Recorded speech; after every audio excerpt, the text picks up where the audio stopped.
Well, howdy everybody. It's good to see you here again. You might be wondering what brings us here today. It is what I am, for temporary, calling a character guide, I think is what I'm going to land on. I want to discuss a little bit more introductory elements to Super Robot Wars R today, as sort of a proof of concept for having more of these conversations for other games too. What we were working with before, I described as an efficiency tier list, one that is geared towards the power user of the game, one who's trying to clear the game as fast as possible, one who's trying to clear the game with as few turns as possible, one who wants to push the game to its utmost limit. But that is not all players, and especially from poking around on the internet, I think that's probably, on the whole, way fewer than most players. So, let's try to have a conversation about where people are probably going to be entering this game.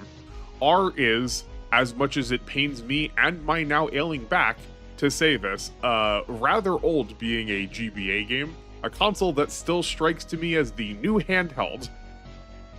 But that means people probably aren't going to have experience with it, so they're going to need to know how to jump into the game.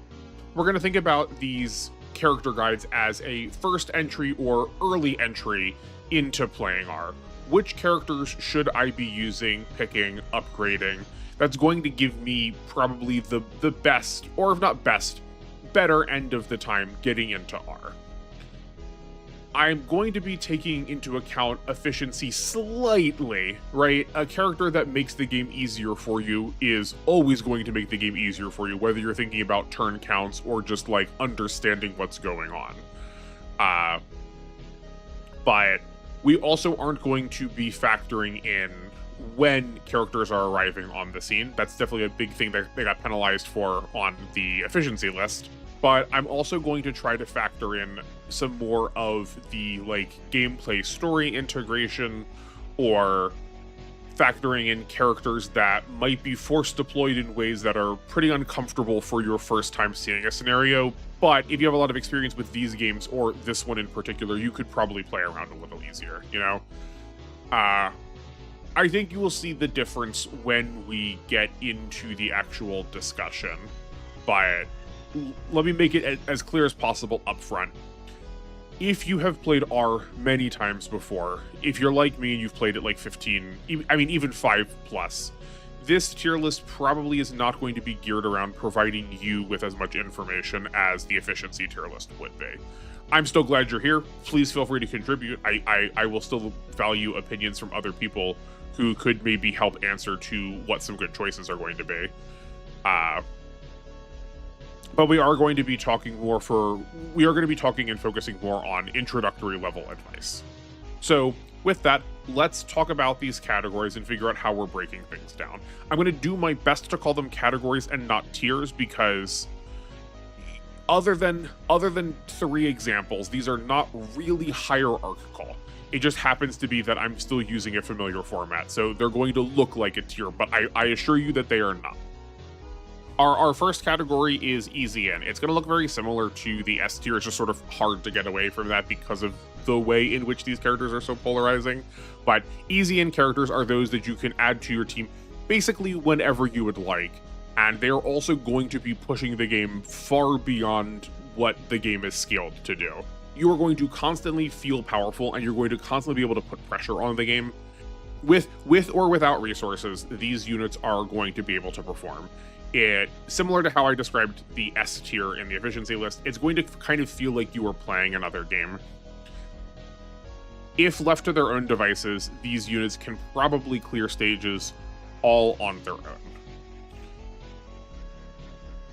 Which is different than the no investment tier. No investment to me are characters that you don't need to spend any of your resources on, be those funds and parts, or also just like time in the form of like knowledge and skill in relationship to this game.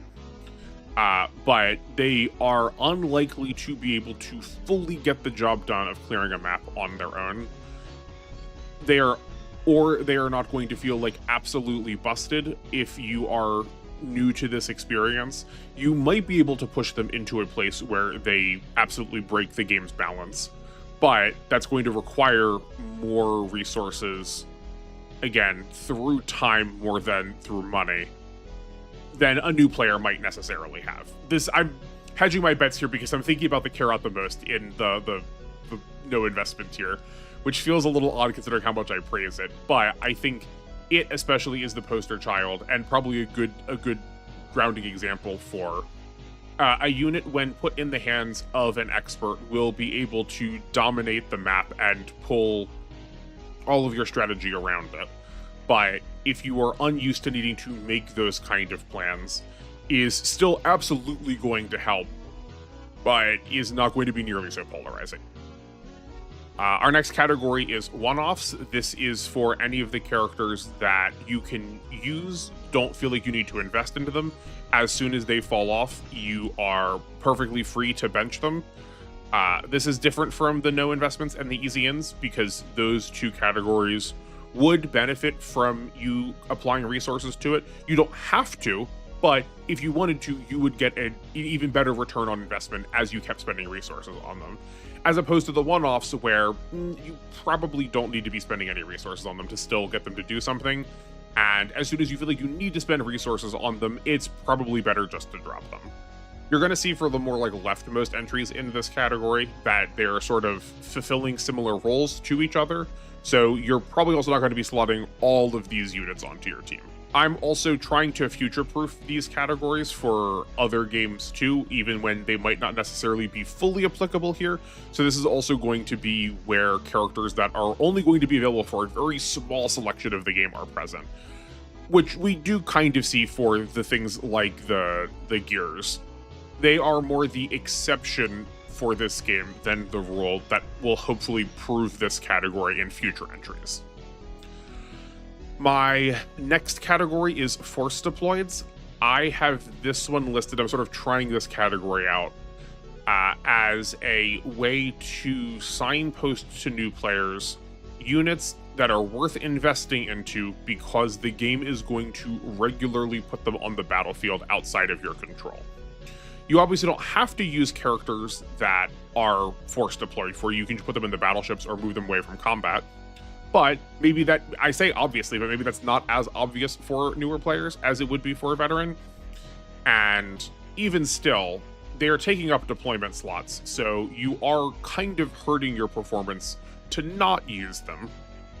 The game does have more than just these three in terms of frequent force deployeds, but any of the rest of the units that are going to be showing up regularly in scenarios outside of your control were already in the no investment or easy ins, so there was really no reason to like move them here into force deployeds because I've already suggested you should be picking them for other reasons. But I do want to try and draw attention to the way in which Super Robot Wars works. A lot of other tactics games, you probably wouldn't see this category or wouldn't feel as warranted, but because Super Robot Wars kind of manipulates your team combination a lot more, I think we probably should give due time to being able to discuss how and when that's happening. Again, especially for new players. I've described a lot of scenarios in Super Robot Wars as a sort of beginner's trap because there's no way that you could have known that you were going to have to deal with this situation. I'm thinking about the Gundam X in particular. There are plenty of ways around the circumstances it gets put in. And again, you would need to have played the game to know that. So if you're playing for the first time and you just sort of want to play the scenarios the way that the scenario is trying to get you to think about it, investing in these characters is going to be worth your while. Now we have the low investment and high investment tiers. They function the way they sound, but I am thinking of these as a paired set. Low investment characters are those that you can sort of slot on at the end of your team. They are probably not going to be your first picks or your second picks, but they'll certainly round out the rest of your group. We're not talking about like the very last ones here. We're talking about maybe like the halfway through your roster kind of selection. They would benefit from putting some points into places, but they aren't necessarily going to require you to upgrade every single stat point on them, you know? They would certainly appreciate an upgrade wherever is relevant for them, but you know, they're not going to take every single point. as opposed to the high investments that would benefit from basically every upgrade. On the other hand, a high investment character might be one that requires you to apply a lot of game knowledge to get. So characters that are locked behind a lot of secrets might be here. Secrets that you wouldn't otherwise necessarily want to do. Or they are characters that do not perform until they hit a critical threshold of upgrades and then start producing meaningful results for you. And then last, I've called this category personal challenge because I'm trying to frame it in a way that does not sound negative. There are characters that are just inherently less successful because, you know, there's metrics in games. You can beat the game with any characters you want. You could choose just the characters from Personal Challenge, and you absolutely could clear this game, even if it was your first time. You would have a harder time doing it, absolutely, like no questions asked there. But you could absolutely still do it. This is worth saying, that these units are not organized between each other. Generally speaking, the ones that are more to the left are better than the ones that are more to the right, but these are certainly not hard and fast positions the same way the efficiency tier list was. So don't get too fixated on who is next to who. Think of it as a sort of fuzzy kind of continuum. Let's talk about the Combattler and the Voltace. They are still my handpick for probably the most effective and probably the most fun units you're going to have while playing this game. I understand this is not only just your first time playing this game, but a Super Robot Wars game. The Combattler and the Voltace teach you very rapidly the value of spirits and applying a multitude of them, and also how much you should be spending your SP such that you're not wasting it. Because, right, like, you're going to recover all your SP at the end of a scenario, so you may as well spend it. And they have just, like, mammoth SP pools to dig through. So they're very good skill testing in that way. You can, just like the first 5 units on this list, so I guess I'll save that for all, I'll save this for all 5 of them, I don't have to repeat it. You can pretty much throw any of them in any position. You don't really need to worry about the positioning so much. And they will be able to survive decently well. Like, you'll need to figure out how and when to defend. But there's very little risk to moving them. You can be out of position with them pretty comfortably and still survive. So, like, that has to give them marks in terms of new player accessibility. The Daitarn is also right next to them for a similar reason. Everything I said about them was true with an addendum to the SP. He has just a mammoth pool of SP, but he is one pilot. So he's not going to nearly have the same spirits. He's not nearly going to have the same density of spirits applied to him as the Combattler and the Voltace. That said, once you start learning how valuable each of the spirits is, Banjo is going to be able to let you keep applying that over and over and over during a scenario. Right? Where the Voltace and the Combattler let you go wide, the Daitarn lets you go tall. The other element that the Daitarn and the Getter test you on is the transform. The transform action. Both of them can change to a different unit that suits a circumstance. If you wanted to use that skill, they are so polarizing that you will figure out pretty rapidly which ones you want to be in, so it's going to teach you to think about those elements of the game really well. So, like, which terrain effects work? Why do I want to be flying rather than why do I want to be on the ground? You know, that sort of thing. But B, you also kind of can't mess it up. Regardless of which form you put them in, they're still also going to do something, right? This Getter feels a little bit different than some of the other versions of the Getter, where, like, you know, that might be a no investment in other games, where going into the Getter 2 might be a little bit more self-destructive because it is inherently just much more fragile, trying to rely on dodging and like high movement to get you into combat and then switching into the 1 or 3. Whereas opposed to here, you know, your numbers are such that, your skills are such that you can basically be in any form, throw them towards anything, and they are also still going to stay safe. So I value the fact that they let a new player also be able to like test around with different mechanics, right? They're not going to penalize you for trying things, and they don't really lose a lot, if any, of their performance, irrespective to what form they are in. There's definitely correct ones for correct situations, and you will learn them pretty quickly. But in the meantime, before you do, they're still going to keep outputting success for you. The Zambot is a little bit all of these things. It has 3 pilots instead of 5. It can transform, but it has a wide variety of verbs, so it has to like be in amongst this category too. I will say that it requires a secret to be able to get one of its best attacks to be able to like let it function in a way that is unique to the rest of this group so far. It's one of its weapons. It has a much longer range, and I won't say much more than that. So it's like slightly hampered by that secret, but it definitely is also another unit that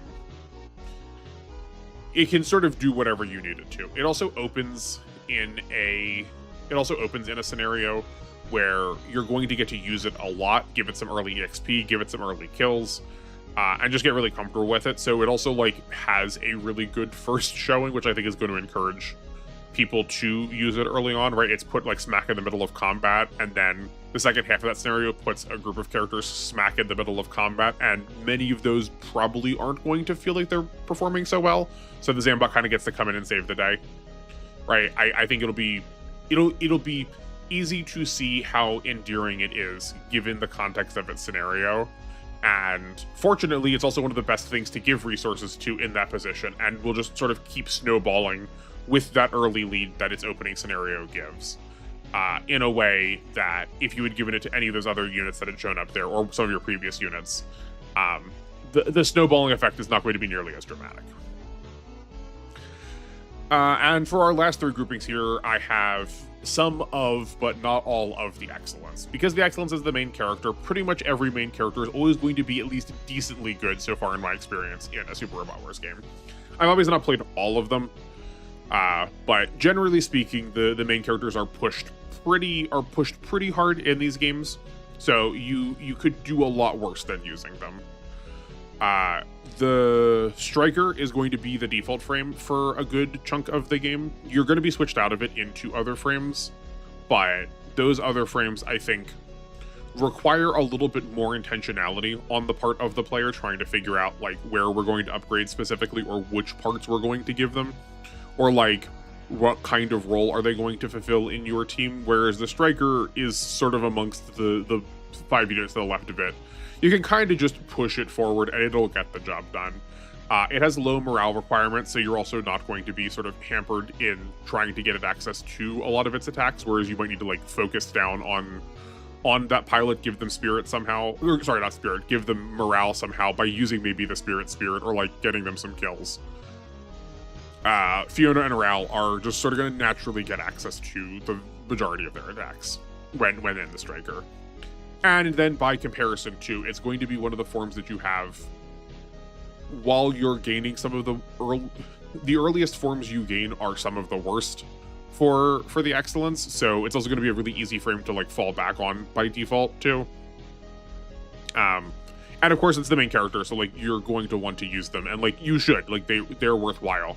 They're going to get force deployed a lot, so you know, it doesn't hurt to invest into them, and they get these 2 cool shiny upgrades at the very end. The Eternal and the Lightning are functionally the same as each other. They have different sprites, obviously, but they behave basically the same. The upgrade comes really late into the game, but you're never going to want to take them off. There's no reason to ever switch into any of the other forms once you get access to them. They don't have the highest values. They don't have the aggregate highest values of all of the different forms, but they are pushed so much in so many different directions that there's like, you should just be using them at all times. And you can pretty comfortably beat the game with just them. If you've not, as a way to angle shoot to one of my other videos, you can go and look at Ruining Super Robot Wars R for evidence of the fact that Fiona in the Eternal can handle just the rest of the game after she gets access to that unit by herself. I think that wraps up the easy in category. Basically, if you're looking at any one of the units that's in this row, and you're thinking, do I want to put this on my team? I think I kind of want to put this on my team. Yeah, you probably should. You're safe to do so. They are always going to give, that spot is always going to be well spent. You obviously don't have to, but the rest of the units in the game are going to kind of pale in comparison to them. But they are by no means mandatory. Let's talk about Karat. I still maintain that he is the best unit in the game, but like I said when I was trying to go over the categories, he requires a level of knowledge in terms of what your team needs at the time and trying to do a lot of forward planning to make use out of his repair and resupply in an order where you're sort of not wasting turns, where you're going to get like optimal use out of him every turn. Right, so he can't go into easy in because like that's not easy then. Especially early into these games, into your like experience playing the games, not in terms of like scenario count. The units that aren't performing combat roles are probably going to seem a lot worse. You have less incentivization to use a diverse team because there's just like not other objectives that require assistance, and there's like such basic kind of support spirits early on that it just feels like, well, why wouldn't I just like use only combat units? So I do like want to try and forecast here that there are non-combat units that are worth using, and even if you're just using the repair functionality and like every once in a while getting the resupply out of it, then it will still absolutely be worth your time. So I recognize that the Karat is probably going to end up not getting used to its fullest potential by newer players, and like that's okay. Just like getting comfortable with it on your team, acknowledging the fact that you have multiple options. The earlier into your turn that you plan around the Karat, the better. So that just sort of requires him to be on the map. But once you can like master how he should get deployed, then you probably will have learned the whole of the game. Like maybe not exactly all of the specific nuances of every single scenario, right? Like not every little wrinkle or flag is going to be immediately at your fingertips, but you'll be able to handle basically all of them. So similar to how I forecasted a lot of the easy ends, it's not here just because it has good performance, but also because it like offers a lot of teachability for the core mechanics of the game. But like just at a fundamental level, it is the most intense role compression that can happen here. It has a multitude of spirits that you want to be casting, both on it and on other units, and it performs two functions that would otherwise require you to deploy 2 units. So if you deploy him, you kind of just get a free unit slot to spend on somebody else. If you want to be ambitious, again, this is more for like not your first, but early on into your playthroughs of R, if you're like, okay, I'm feeling a little more comfortable with it now, but like I feel like I just got through the main story, but I would like to try and push myself a little bit more. You could probably have Karat as your only support unit once you get access to him. I still strongly recommend 1 healer, 1 resupplier, and then Karat as the like ideal combination for like your easiest time with the game, in like air quotes around all of that. But you could definitely do it with just Karat if you wanted to. He's that good.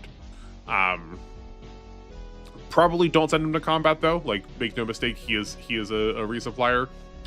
He can definitely perform. He can definitely perform combat, but especially early on, you're definitely putting him at risk trying to send him in to fight things. He is in this position principally as a character that's going to help support the rest of your team. The Mazingers, however, are not. They are definitely units you should be sending to combat. There is just an awful amalgamation at the very beginning of low investment. We will talk about that then, but these Mazinger are the first time we have a variety of pilots that are possible in units, so let's make this clear now. Because I am going to be assuming first or early playthroughs, I think assuming also the removal or the de-escalation of mechanics is probably a safe bet, right? So if you're playing this game for the first time, as I have mentioned in my R playthrough, you are probably not going to be switching your pilots around, and that's okay. So I am going to be assuming that all of these units are keeping their principal pilots for the purposes of this charting. You are welcome to switch them. You could look to the efficiency tier lists if you would like to hear my thoughts about who to switch to, when, why, and how. But as far as this categorization goes, I'm just going to be assuming they're default pilots. Which works out fine for both the Mazingers. They are big ol' strong, punchy boys. Majin Power does a truckload of damage once you get it turned on, and you can get it turned on really easily by just doing what they want to do, which is be in combat very aggressively. They can take hits, so they'll get extra morale that way. And they're going to feel very good while they are doing it, because you're gonna produce some real big numbers, both at the end of each scenario compared to the beginning of it, but also at the end of the game once you have a lot more levels behind them. And because the potency of Majin Power, they can pretty well just sort of hit numbers that you want to be hitting on their own. Are they gonna be able to one-shot everything? Certainly not. They're definitely gonna still struggle with bosses unless you're investing into their weapons, using their valors at the right time. But they'll probably still feel good, even if you want to put your points somewhere else, right? If you go, I want to pick up a training project down from personal challenge, but I still want to feel like I can land some kills early on, or just feel secure, right? We'll try our personal training project. If that doesn't land a kill, who can I count on to come and clean something up? And the Mazingers are easily that choice. For our purposes here, they are basically the same thing. They definitely have some different parameters to them, but they will face tank very well for you. You get them early on enough that you can just think of them easily. You can think about a strategy around them really easily, right? You can get used to having them as the center of your formation, push them forward early. They can soak up plenty of damage for you and get to high damage numbers, while the rest of your team sort of circles around them, picking off other characters or weakening things up for them to come in and finish off a kill with a Valor, Majin Power, maybe combination attack, sort of maxed out, ruining things. The only reason that they're not an easy in is they are just one pilot on their own, and they don't have they both don't have a plethora of spirits, nor do they have a high SP pool to make up for that. Where for whatever reason, they blessed Banjo with trying to make his SP balanced around as if he had multiple pilots, and they just did not do the same for the Mazingers. The Airmaster is still a competent unit, again, even if you don't put any investment into him. He's definitely going to value having extra mobility, but just Wits, Casting, Excel, and Focus every turn will probably do just fine. You don't really need to do much more than that. I guess also, while we are here, I have broken up some of the units because the Excellence needs to change forms. But for something like the Neo Getter or something like the Airmaster, if they have upgrades, I am considering those together with these characters, right? Because that difference of nuance is not necessarily going to be what a new player is going to be thinking of, right? There's just, at some point, they also get a stat buff. We put upgrade points into them, but they didn't cost anything, you know? The Airmaster Burst, or sorry, just the Airmaster in both forms, is our first primary dodge tank that we have on the list, but its stats are pushed enough, and Wits is a good enough pilot that you're definitely going to be throwing some risk in, but it's so minor and teaches you early how to work around being a dodge tank that as long as Wits is getting a couple of kills, and I think you're going to have to try and stop him from getting a couple of kills as long as he is seeing combat at all. That he will scale right along with the rest of the game, being pretty comfortably dodgy throughout the whole of it. But no investment does not mean you shouldn't invest into them. Like, he will gladly take upgrades to mobility points. It's just that he doesn't need them, right? His stats are such that spending a focus while in mobile armor mode is pretty well going to keep you safe. The one major downside he has is that he is really ammo based. I guess the one major like defining factor of him is that he is ammo based. On one hand, you are going to run out of ammo and not restore it in a way that you can do that with energy and just sort of like hold on a base and like keep getting your energy back. So you need to be a little bit more choosy with your shots. But there's also a lot of ammo parts to go around that really no one wants to use. So I also wanted to get someone into no investments, and like conveniently I already had an ammo based unit in A tier from the efficiency list to sort of scarf up all of those parts that like a new player is going to see, right? It's going to feel bad if you're like getting rewards early on to the game and then like not having anything to do with them. So like finding a way to use them is definitely going to feel the best, and the Airmaster will gladly pick those up for you.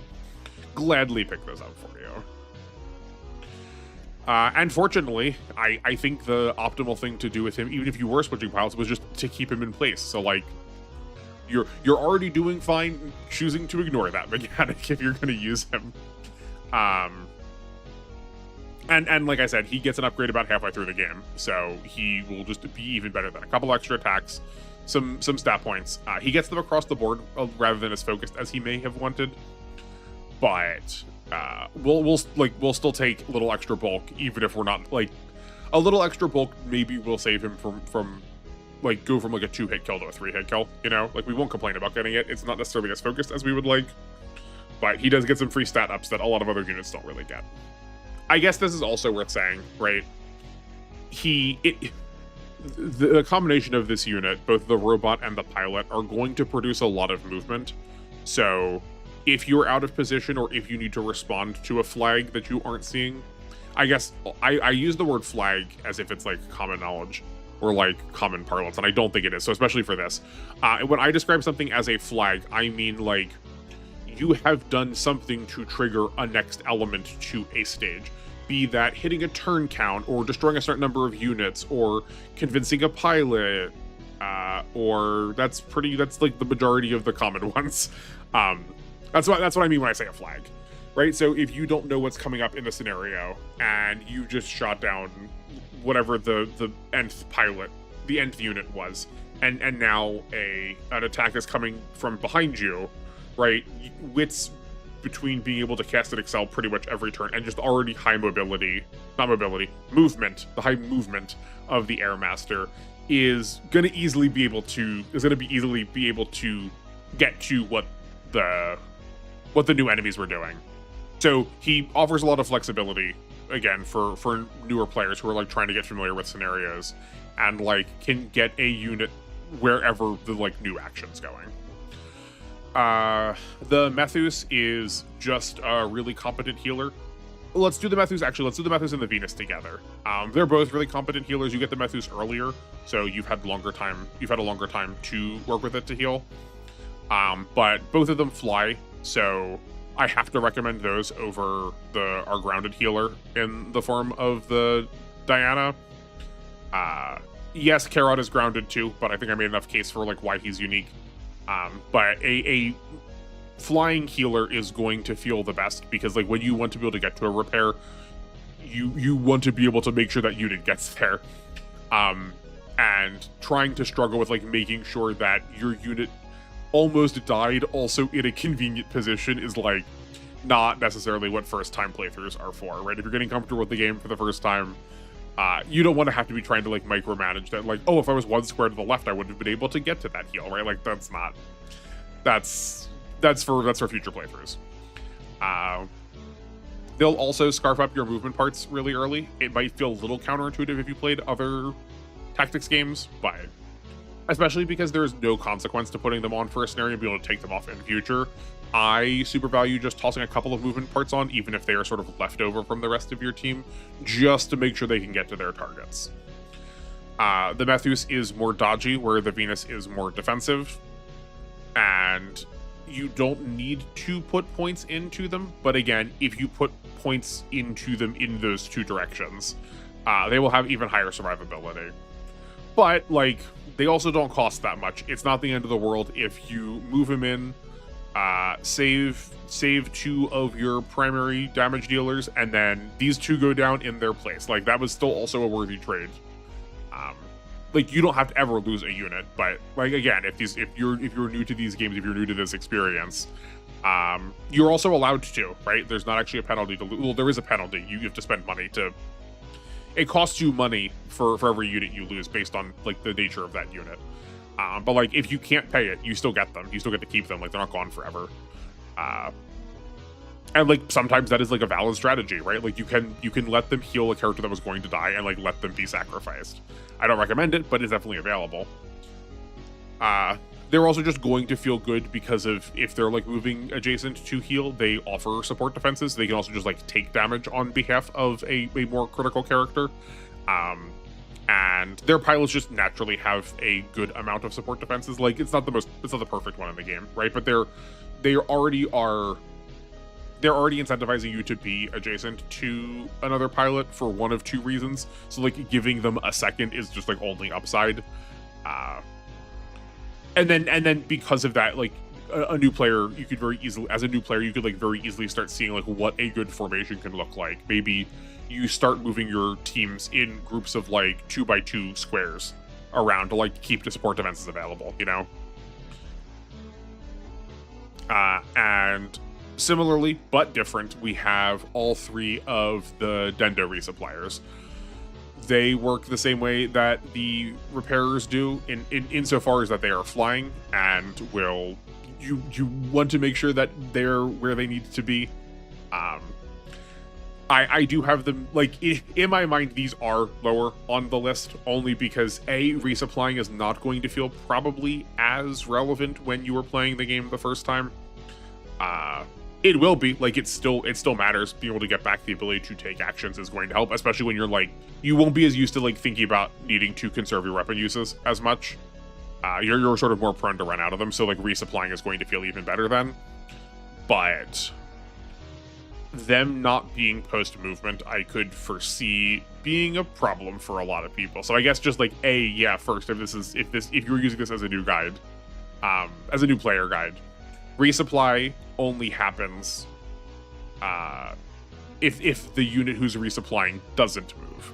So that's why I value them flying, because they can like definitely get into position for the future turn that way. Like, you'll need to think a little bit ahead for them. But flying will let you actually get to where you want them to be, as opposed to like having to trudge through the ground where it's like, well, I need to be across this mountain, but it's gonna take me 3 turns before I can get to the unit that needs the fixing. But that's also why they have to be a little bit farther down, right? Because needing to think a turn ahead might not necessarily always be the easiest ask for someone who's playing the game for the first time. All right, let's look at our next category, low investment.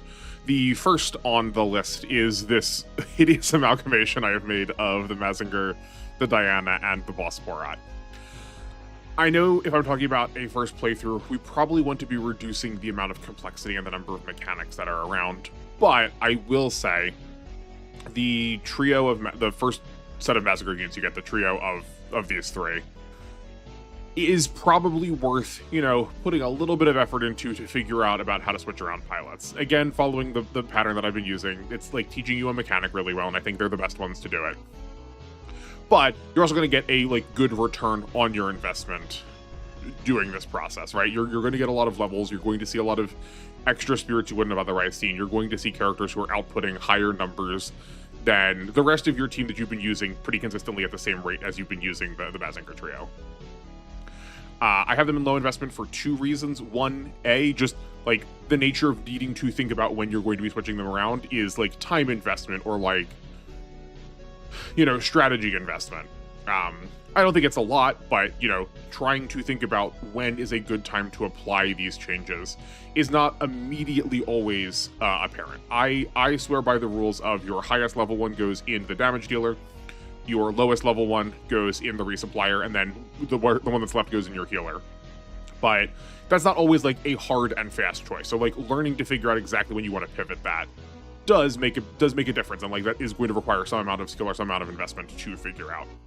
But in addition to that, while the Boss Borat and the Diana don't need any points, don't need any like upgrade points to make them good, they do want to take up some of your parts, and those two in particular, in the fact that they don't fly, really almost require anything that gets them off the ground. Not many other units want to use it, but it is still a cost, and it is still dipping into their parts pool in a way that, the rest of your support units aren't.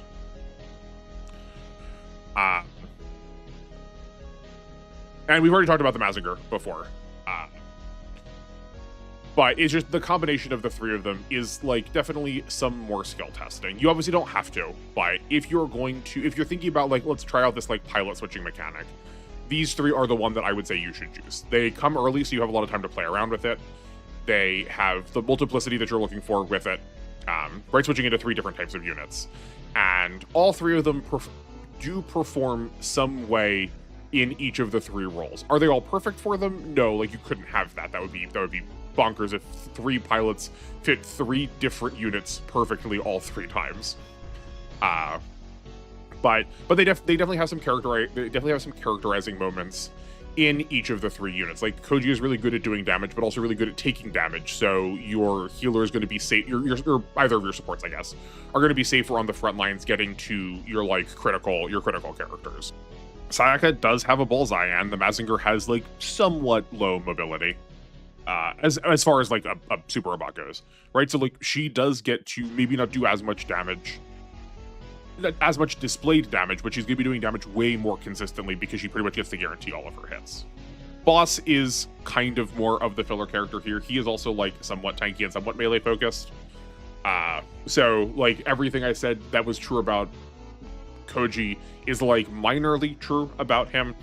He primarily is useful for his cheer and his daunt early on, so you do get to push your experience more, but like that's going to be useful regardless of which unit he is in. He's a little bit more of the third filler. So if I said all of them do something unique, I guess that's not fully true. Koji and Sayaka are good to put in pretty much anything, and then the rest of it's just for like levels for Boss.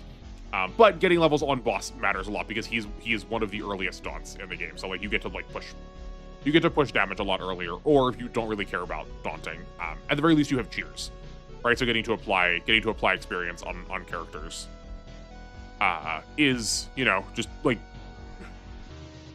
you are going to have an easier time on your first playthrough if you're throwing around experience a lot more. Like a lot of the messaging about these games is that you can't grind, you can't outlevel them, but like, yeah, you absolutely can. If you level your whole team, you aren't going to outlevel them, but if you just level a core group of characters, you will absolutely outlevel enemies very quickly.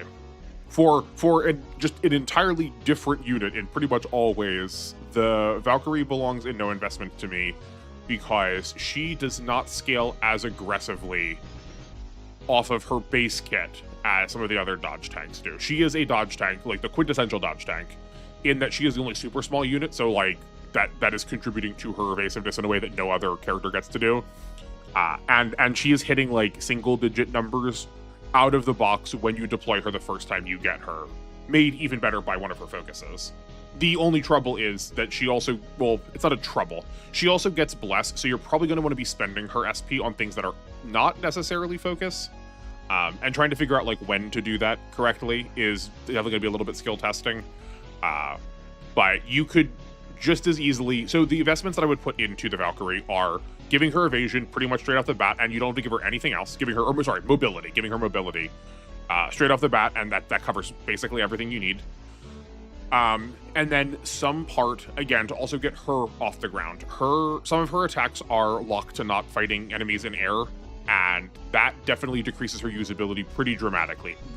More than half of the enemy types fly, so you are really hampering yourself if you don't have air-based options. And she only has a couple of different attacks, so like dropping any amount of those is like a pretty big downside. But like that's not a lot for her to be good, right? And a character that when there is none of this like accuracy or dodge chance decay, a character that can pretty much always stay safe and counterattack even if she's doing like chip damage is still super valuable. Like you can probably carry pretty hard with her if you were like really dedicated and like understood exactly how the game worked.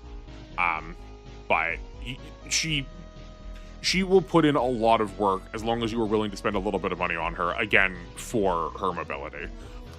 I guess the other reason she should probably be here is, though, she will get switched into the Valhalla.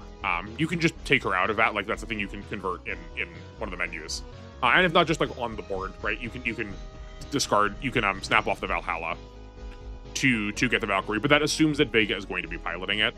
And it is, of the units that the Dendo side pilots get, it is the only one that's piloted by Vega. So like there's a little bit of a downside to not being able to like use any of your crew, any of the potential relevant crew members on it, you know? But you get it you get it really early and it looks really good. I said I wasn't going to talk about like when you're getting things, but you know, it before you really have access to a lot of characters to like slot into that role, Vega does a really good job of it. You can invest into her. You can spend a couple of points on her, and she is basically going to be doing exactly what you need her to do right away. So her consistency, I guess, is really high, and that's gonna like that. Her consistency is really high with very little financial investment. So like that's the definition of low investment. The Rigazi is very similar in that way. It is more dodge tank based, but I would say it is themed around dodge tanking. Not like wholly so, only because you also have like the double HP bar. It is a little bit more skill testing to try and figure out like when exactly is appropriate to snap it off, right? You might have energy left in the tank, you might have ammo left in its attacks, but sometimes it is better to snap it into the mobile suit mode and just like eat all of those extra resources you had on the Rigazi, because you need to refill for another enemy phase. And while the Rigazi would theoretically benefit from any of the upgrades you were giving it, as long as you are pushing it in one direction, it's probably going to sustain in that direction, right? Like you could just give it HP and call it a day and just like let its double HP bar do its defensive stats for you. I mean, it is a Gundam unit, so you could give it mobility and it would probably still be fine. You could invest into like do half and half armor, half armor, half HP. Assuming like 1-ish bar of it, or 1.5 bars of upgrades, and like just split that between HP and armor. And again, like you can tank pretty well. Like it will take all of them, but its super doesn't need all of the defensive upgrades to be able to still like, you know, put it on the front lines. It can take some hits really easy, or it can deal with some attacks pretty easily, either by taking them or dodging them. And be able to counterattack. It's just that the like persistency of its ability to apply pressure is a little bit dependent on you learning how to snap off like when and why. So like that is skill testing. So that can't just be like easy ins. You can't just not think about it at all and use it. 2 more dodge tanking units in the Excellence Cosmo Driver and the Excellence Flyer. They are effectively the same unit. There's definitely some nuanced differences between them, but for our purposes, if you're just playing, like again, if you're just new to this game, they will fulfill pretty much the same role. They are more ammo based, but lightly energy based dodge tank flying versions of the Excellence. Cosmo Driver is for space, Flyer is for not space. And because the Excellence can be pushed in any direction in the same way that the Rigazi can be, it just needs some investment to get its like full dodging, its like full ability to dodge down. Either Fiona or Ral will have focus, so like that will shore up some of the problems in between. But the only reason that they are here is if you are using the Striker like I recommended, the Striker is more melee focused and probably more face tanky focused. So it's kind of asking you to go in one direction fully, but then 2 different times it's asking you that question. Right? The Excellence is like kind of polarizing because it has very like strict distinct forms. So there's like definitely some cost to it, right? You are more, I would say you are more incentivized to go for dodging than for face tanking, just because it like overall it still has better mobility than it has armor. But it's not something that can like take an attack to its health bar. Even more so because it like is one of the units that probably wants to be standing on a base tile if you can get access to it, right? It can still deploy its best attacks while getting its energy recharged. And like that remains true regardless of which form it is in. But just like because it's taking up a space that's giving it HP back, right? Like it theoretically wants to be taking that HP damage. It's not a bad thing necessarily to have the more HP based tanking on either of these 2 flying units, right? Because like still if you need to dodge and you just like, you know, you risk some 10%, you risk some 20%, and one of those does hit you, like, you know, having 2 or 3 hits worth of survivability in a unit is not a bad thing. They do snap off into the Excellence Flyer. No, I'm sorry, the Flyer, the Agent Fighter. But even when I'm trying to think about the game at its like most optimized level, I still never use it. Just don't worry about it. There's no reason to try and like figure out how to use the Agent Fighter. It's just not worth it. It is sort of a leftover thing. Like if the Excellence happens to go down, you like kind of still have a unit a little bit, but it's like more like a quarter of a unit than anything else. Like if it's there, make some attacks with it, but there's no reason to try and plan around it. It is way more flavorful to try and like emulate how like the Gundam core fighter core boosters work than it is like anything that's actually applicable. Back to some more HP tanker, like more HP tank based characters. The Noble Gundam and the Dragon Gundam, again, kind of a paired set. They have decent mobility, they have decent armor.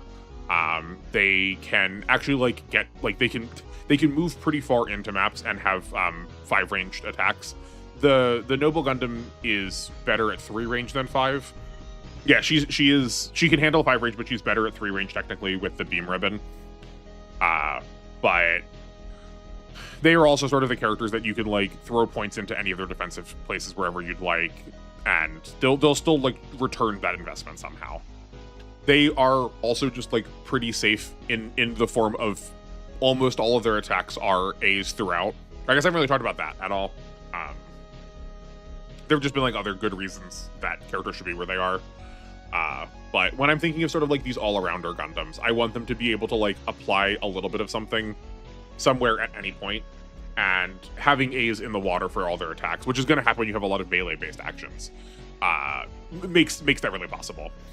The Noble Gundam does not have a Berserk form in this game, but Saisaishi does have the super mode. He does get Spirit also decently early on, so like you can like push him into super mode pretty quickly.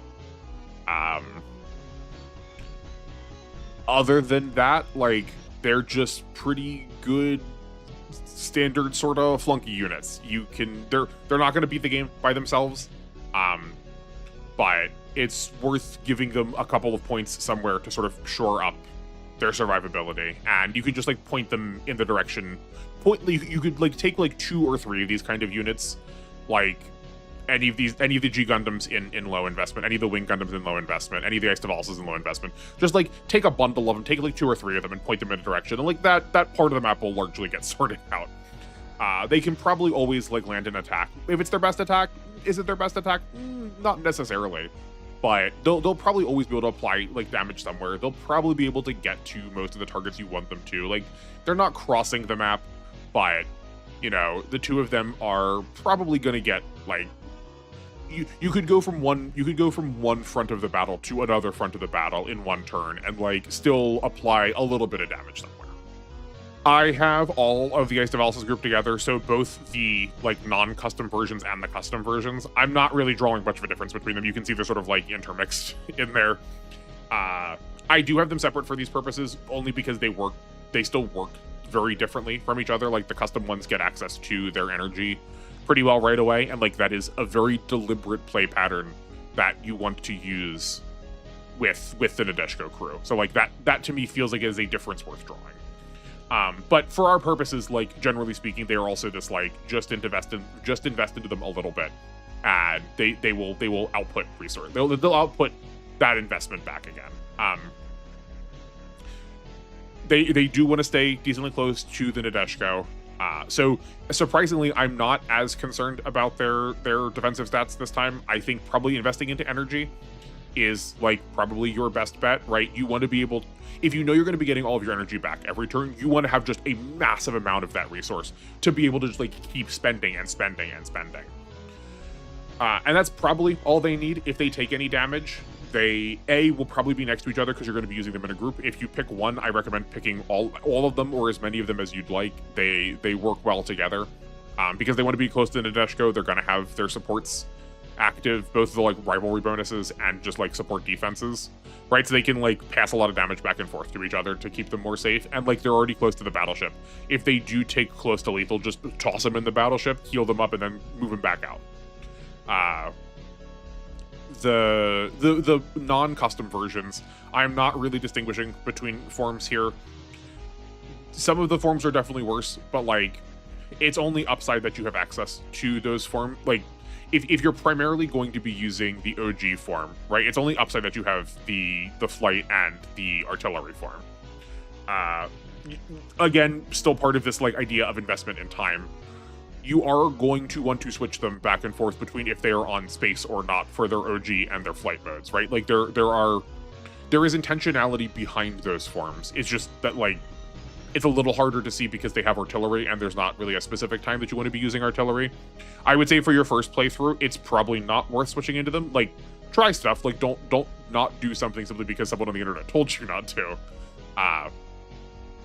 But if you're playing with them and you're finding that the artillery really isn't working for you, that's probably a fair assessment. Like that's not on you. I think you're probably safe to just keep them in one of their two like more standard mobility based forms. And then the custom forms don't have that. They're just locked into one identity. They aren't going to be reaching like these super massive damaging numbers, but similar, like I said with the G Gundam, and I referenced to the Wing Gundam units, you can point a couple of them in a direction, and they will largely clean up that direction in a turn or two. They are a little bit harder to get to make actions like every single turn, especially early on, because their best attacks, not just in terms of damage, but like in terms of range and also being able to like spend their energy, are locked behind some morale. So I guess one of the investments that you're going to be putting in them is like making sure that they are getting kills or like hitting those thresholds to get the ace badges, right? The two requirements for them are 110 and 120. You can like start with 110 with those two badges. Getting 500 kills across all of them is like a little bit of a tall order, and you're not going to be seeing that like immediately early on, right? Like that's definitely going to be a part way through the game kind of deal. But you also don't have to get it on all of them, right? If you just start a couple of them with extra morale, that's probably worthwhile. Right, so like picking two or pick the whole squad for sure, but pick 2 or 3 of them. It probably doesn't actually really matter that much which, to be your primary, like your primary kills. Those are they'll be the ones that are like primarily generating the morale to start. And then once they're at their like 110, 120 requirements, they can soften everything else up to like try and jump the rest of the team into those morale requirements as far as like generics go, and then like apply damage wherever you'd like for bosses. They also just like feel pretty safe, right? So if you're trying to like get comfortable about like when do I attack versus when do I like choose to dodge or when do I choose to block, because of their distortion fields also, like you are going to be safer. Like anything with those barrier fields are going to like keep you safer than you would be otherwise to like basically they let you misplay a little bit more. They are sort of safety blankets on your actions. But I like it better on the Ice Tavalis and the Nadeshiko pilots because you're going to be close to the battleship. So like any mistake, you can also like you have two different ways of recovering that, right? The distortion field's blocking it for you, and the Nadeshiko is also going to be able to heal it for you by going into it. The Black Serena is similar to the Ice Tavalis. It's just like 2 extra HP bars on top of it. The best version of the Black Serena, the high mobility type, does require you to pick specific paths. So like it can't like that is still an amount of investment. This is not I'm not concerned about like when you're getting access to it, just that like you need to make that choice over something else. Like you are trading out some units to get other units. And that is an investment. It, I think, is probably still among the weirder of the Ice Tavalis units. It always strikes a little bit strange to me just because it feels like asymmetric with the rest of how the squad works. I don't think it's a bad thing. Like, don't misunderstand my saying weird as a negative, right? Like, I want units to feel unique. But if you've already been investing into Akito in a specific way, and then you get the Black Serena, you might be like, huh, this doesn't work. This doesn't work on the things that I hadn't been investing into before. Most notably, you don't have access to the gravitational wave array. So like, if you do put a lot of your energy into the Black Serena, you're not gonna like have that recovery. On the other hand, like you do just have a larger pool of energy, so like you're going to be able to make up for not having regen as well. But it changes from being this sort of like mid-range kind of scrappy, do a little bit of everything fighter into a really high movement, really long range based fighter. Its attacks are short range, but it has really high movement.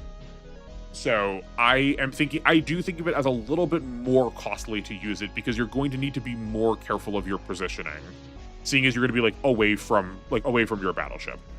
But it is still like a low investment character because it has 2 or even 3 HP bars. So right, like if you are out of position, you're going to be able to. You're going to be less punished by having extra health. It does have a low amount of health, so I would say once you get access to the Black Serena, if you're planning on using it, probably the investment you want to be making is HP improvements, right? Because every point of HP you're giving it is actually 3 points of HP if you're using the high mobility type. And that's just like absolutely bonkers. So like giving it HP parts is really worthwhile, and it doesn't really need much else than that, and it'll still probably be fine. But similar to everything else in this row, like in this category, don't expect it to like be fully clearing the maps for you, especially if you're coming from other Super Robot Wars games and you're like, let me try one of the old ones. The amount that the Black Serena scales up is not that high. It's the difference between its low and its high is pretty small. And all it really needs to take to get to its high is just like investing into its HP sum. And then just sort of send it out, move it wherever you'd like, and it'll clear up some kills for you. And you can always then just like scrap both of these forms, moving it back down into the Akito Ice Tavalis custom, and it's going to work the same way the rest of the Ice Tavalis do. So like if you for whatever reason you need your 5th character that functions that way, like you do still have it. But I still think it's probably like better to play around with it in the Black Serena mode. Just don't expect it. You should be prepared to expect it to work differently than what it has been doing. It's like one of the more dramatic changes and upgrades compared to all of the other times where a unit is going to be switched into a different form later on in the game. Awkwardly, the Nadeshiko B, I think, is probably the easiest Nadeshiko to use. And the reason that is awkward is because you also only get it for the like tutorial section scenario. You don't get to keep it throughout the whole game. One of the reasons it's easier to use is just because like the opening scenarios are like so much more controlled, so it's easier for things to be like scaled around you using it.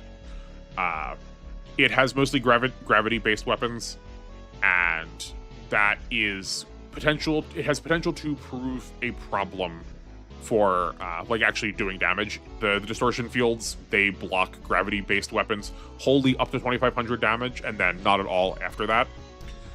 Right. So giving Rory, if you give the Nadeshiko B upgrades, it's probably going to be in weapons. You don't need to, but if you do want to give it upgrades, giving it into weapons is probably your best bet to try and like break through all those distortion fields. And you're not going to be fighting practically anything else other than Nadeshiko enemies, so all of it, they're all going to have distortion fields, really. In the early game where you have, like, in the tutorial section where you have access to it, right? So, like, that it's always going to be outputting damage then. It's always going to be pushing through those distortion fields. And if not that, and this is going to be a rule that's true for all of the battleships, if you also feel like investing into it, finding a way to get it accuracy parts. Like, don't waste mobility points on it. Give it parts that are bumping up accuracy. Pretty much nothing else uses them. Pretty much no one else wants to use them, though long-range, like, sniper kind of characters would use them, if not for the fact that they probably also want the ammo parts, and again, no one else is using those, so, like, it's probably better to get extra ammo on them first. So your accuracy parts are much better. Right, so you get access to one accuracy part in the early game, and you can put it on Rory pretty comfortably, but like that is taking up one of your very like valuable part slots. You don't have many of them, so you know that is something you are spending. It doesn't go away forever. Obviously, you can switch it if you need to, but when not everyone has their part slots full, it is definitely a cost to be putting it onto a character, and the battleship is not necessarily like the most performative. But it will get something done if you are willing to, again, spend points on its damage and like give it some accuracy. Accuracy is true for all the battleships. I would say the damage is not it's just not relevant for the Gundam-themed ones. It matters a little bit less for the rest of the Nadeshiko battleships, but we'll get to that when we get to it. It is worth saying here now because the upgrades are going to carry over into the future. The units you get in the future that are from the past Nadeshiko units, those upgrades are going to carry over. So if you're trying to think about, like, you know, am I going to keep this for long term? You know, it won't be as productive. But those are also the kind of questions that I don't think you really need to be asking early on. If you want to, I'll give you the answers to them. But like, you probably don't need to worry about like exactly how transfers are showing up. We can do the next group of 5 all together because they are all from Universal Century and all kind of work the same way. That's the new Gundam, the Sazabi, both of the Cubelays, and the mass production new type Gundam. All of them are these like 7-range ammo-based benefit new types the most kind of like stay out of combat attackers. Because they are real robots, probably want some mobility into them. They also will definitely gladly take damage. They're the kind of characters that if you want to be using them are very good at setting setting an enemy up for a kill with like one of your closer range fighters. Or being able to like, you know, scope out, say we've got 10 characters in range. Let's try these other attacks first. Whichever one doesn't roll correctly, you know, we have enough range to be able to clean that problem up. But to me, the real investment of them is the like planning portion of where they're going to go. Of all of the characters to spend the most time thinking about their turns, these are the kind of characters that warrant it. They are like technically in that like category of sniper that they're really not supposed to be in close range as much. But I would say this collection of 5 can be in close range decently fine, right? Their best attacks are usually like 2 to 7 range, pretty much all of them. So like that's 2 range. They can still be somewhat close. They really don't want to be in melee, but like none of the real robot pilots really want to be in melee all that much. They can do it. It's just that like certainly not their shining parameters. But you really want to be thinking about how and where they're going on the map, because it's going to be a lot more costly than a character that can like reposition themselves regularly with like high movement or lots of like good post movement actions. You know, the difference between them and some of the other snipers though is they do have abilities to interact with things that are at closer range and still have enough defensive properties that if something does get like within their range, they'll be able to survive that, right? So like, that's what I'm saying. Like, giving them a couple points of mobility probably is worth your while. You don't need to like jack their mobility all the way up. If you do, they will dodge, but they also don't need it, right? As long as they are able to survive a couple of attacks, they can probably whoever's piloting them can toss on a flash, so they dodge the first one, and then you can just like switch them to dodge or just like fade an attack. Take a hit, risk a 13%, risk a 20%, risk a 30% hit. Take 1 point of damage, or not 1 point of damage, but like 1 attack's worth of damage. And then figure out what they're like. You can account for that on your next turn. The new Gundam is technically the best because it has a barrier, right? So that's why I put it like in the front of this group of 5. But roughly speaking, for like when you're early on, when you get these characters, just use them. They're gonna feel good. Just know that you need to be putting them at far range. If you're moving them up close, if you're sort of like mushing them forward with the rest of your army, you are not going to see them perform in the way that they want to. They definitely want to be out of combat as much as possible, and they want to be attacking characters that can't counterattack as much as possible. But whichever one suits your fancy will probably get the job done, all roughly the same. There are slight nuances to them. If you are more interested in that kind of thing, go look at the efficiency tier list, or you can pull up some of the documents that I've made for R, and you can like read like specific descriptions about each one. But when you have them, they'll work. They'll do their job. Again, if you're to compare to other games too, the new Gundam is also similar. The new Gundam and Sazabi are also very similar to the Black Serena in that you should not expect them to be able to do from other games what they do in this game what they can do from other games. They can absolutely handle maps on their own given the right investment, and in R that's just not the case. They're good. They will certainly like play roles for you. They just aren't going to be like finishing off bosses, or if they are, it's going to be very, very slowly. Their damage is not scaled enough such that you're going to be like hitting through the lower HP pools of characters when you get bosses down to like their lowest HP. Potential doesn't scale nearly as bad in R as it does in other games, so like it'll still do something.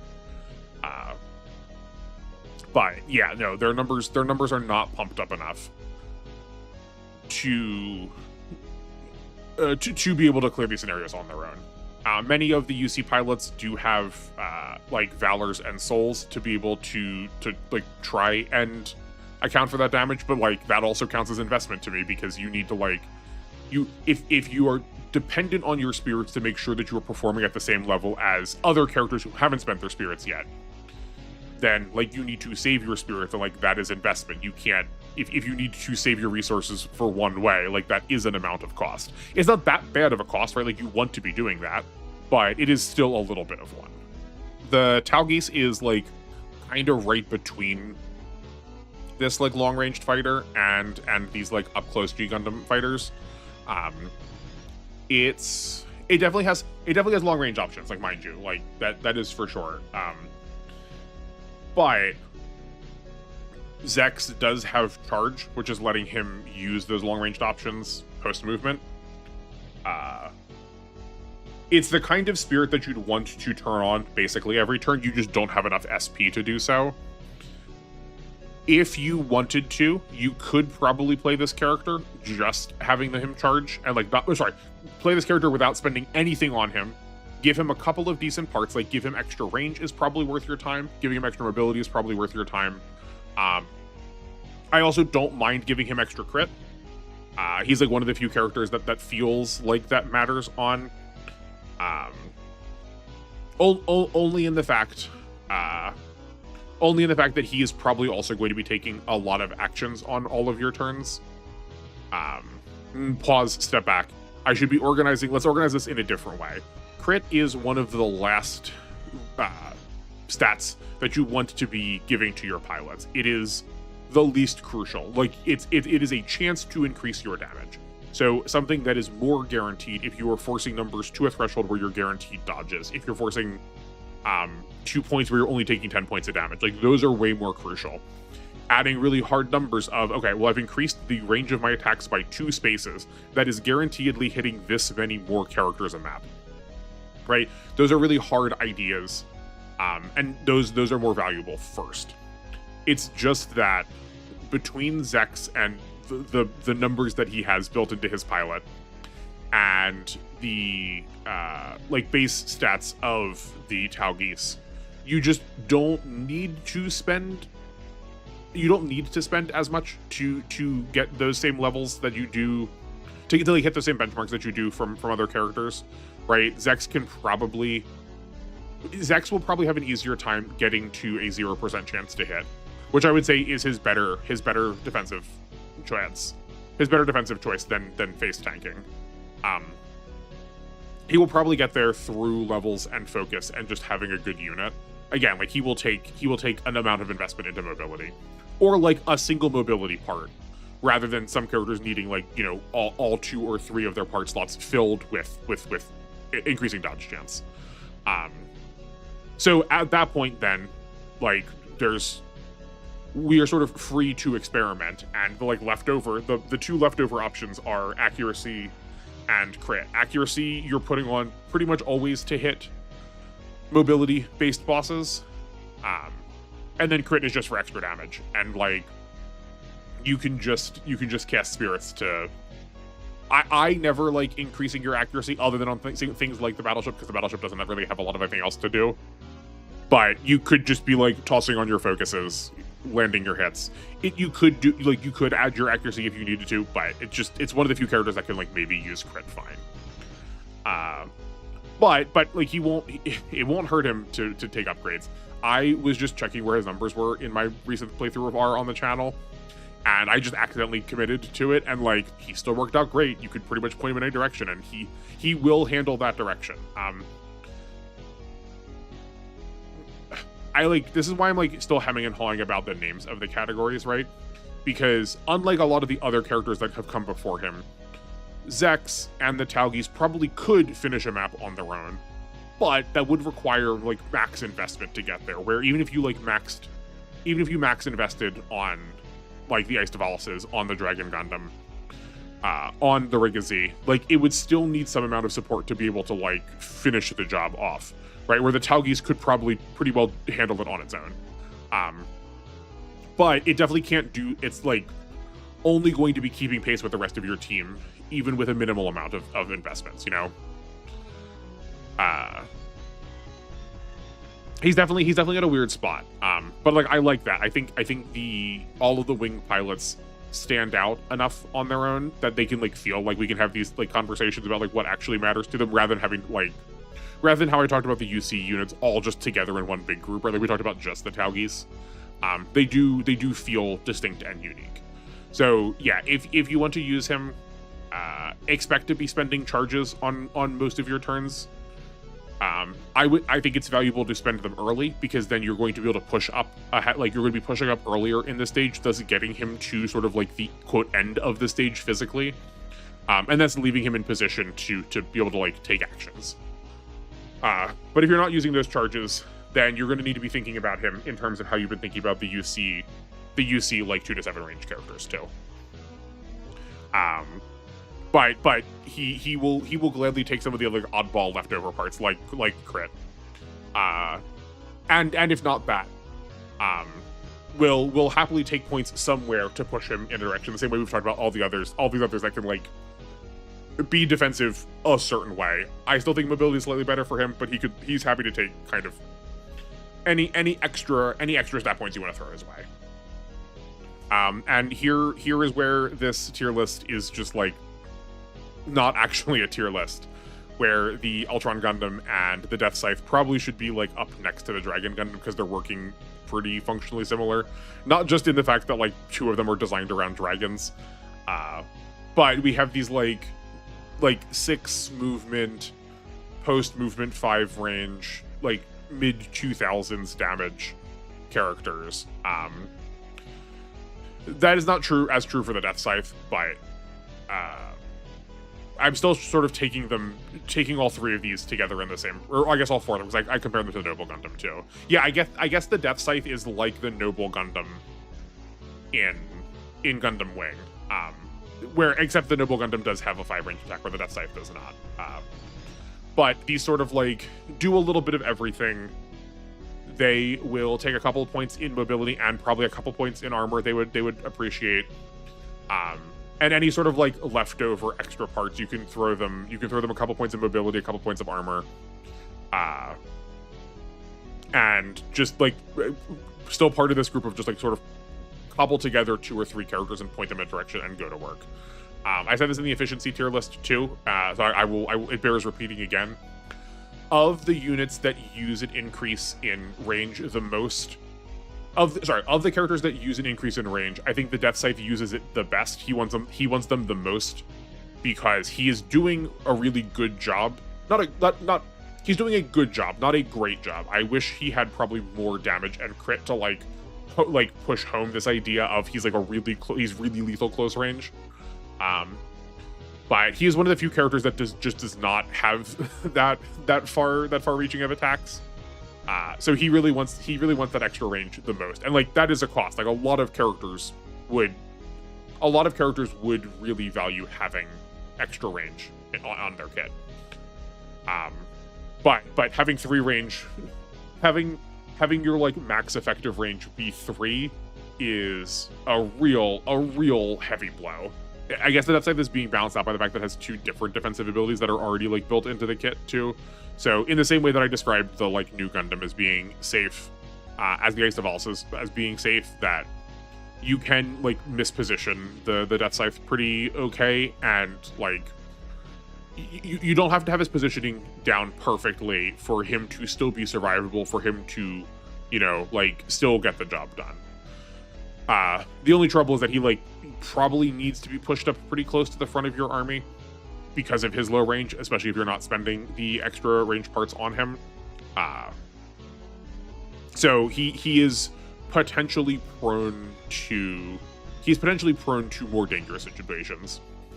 And it's also a bit of a detriment that a lot of the rest of the Wing team does not want to be in melee range. Like, he and the Altron Gundam are a little bit of a paired set. It doesn't have to be. Like, you can use each of them independently.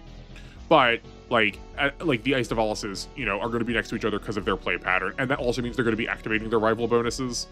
Whereas Duo is really not going to have a lot of that extra damage benefit, as opposed to them these other squads, because, like, the rest of the characters from his series just, like, don't actually want to be near him. So, like, that's definitely, like, that's not an investment. Like, you can't invest into that to fix that problem, but it is a cost that he has to pay. It is a mild one, but it is definitely a cost that the other characters are not paying. So I guess the investment here is, again, in time, in like thinking about how you get to keep him adjacent to someone to be able to get the rivalry bonus, and still use that other wing pilot in a way that like matters. Fortunately, though, the rivalry bonuses will still proc even if that character is spent, right? So, like, one of the either Duo or whatever his partner is going to be can have used their turn already to get said benefit. But it is just, like, going to be harder because, unlike the rest of these groups, where the series tends to have roughly the same kind of identity in, like, where they're going or what they're doing, the Death Scythe is being a little bit more... is not following the same pattern as the rest of the wing units are, you know? Which is also why George is down here too, where a lot of the G Gundam characters want to be in like medium to close range. Close capital C to lowercase m medium range. George wants to be a little bit more far ranged. So again, we're not getting those rivalry bonuses, but he also has a decently good map attack. So I think probably where you're investing into him is giving him accuracy and giving him damage. The map attacks in this game do not have plus accuracy to them at all. They're just sitting at a flat 0. So the more you're pumping up his accuracy, I guess I said I don't typically recommend giving accuracy to people, but I guess George is also one of the exceptions there. The economy of being able to hit like 3 or 4 characters, let alone I think what the max is like 15. You're probably never going to be hitting 15, but just like anything above 3 or 4 that you were landing an attack on, you were like very much getting more than you were paying. The more you can push George into that position, the better you're going to be getting. And accuracy helps with that. The only difference and the reason why I rate George as low investment is, as opposed to the other characters that have these like more long range plans but have like map attacks. George's map attack starts better than most of the others. It's like one of his best attacks, period, let alone compared to the other like sniper long range characters. So he needs less of an investment in damage, why he's one category above. 2, it's also hitting at a larger, it can hit further away and is a larger range. So again, like that's way more, that is way more functional, requires you to invest less time, less strategy, less resources to make those meaningful, right? The smaller an area you need to hit, the more you want to be getting out of those hits. And that's going to require you to invest more into them, especially if they're starting at like lower damage or lower accuracy. And then just George generally has decent parameters, with both just like starting parameters with his own stat block, but also the fact that he gets like a super mode where a lot of the other snipers do not, and they're all starting at roughly the same point. George just gets to like step up by 10 levels in a way that the rest of the characters do not get. It's definitely it's definitely an investment to get him to that point. It's not a cost to get him to 120 morale. But, you know, it is a thing that he gets to do that none of the other characters get to do, and he's still fine even when he's not there, right? That to me, if we have to like keep putting these caveats onto things where it's like it's fine but also better this way, or it's good but also better this way, that is like quintessentially the low investment character, right? You can put a little bit in, and he's still performing something, but if you could push him in one direction, then, you know, he's gonna be doing a lot. He's gonna like actually really do a lot more.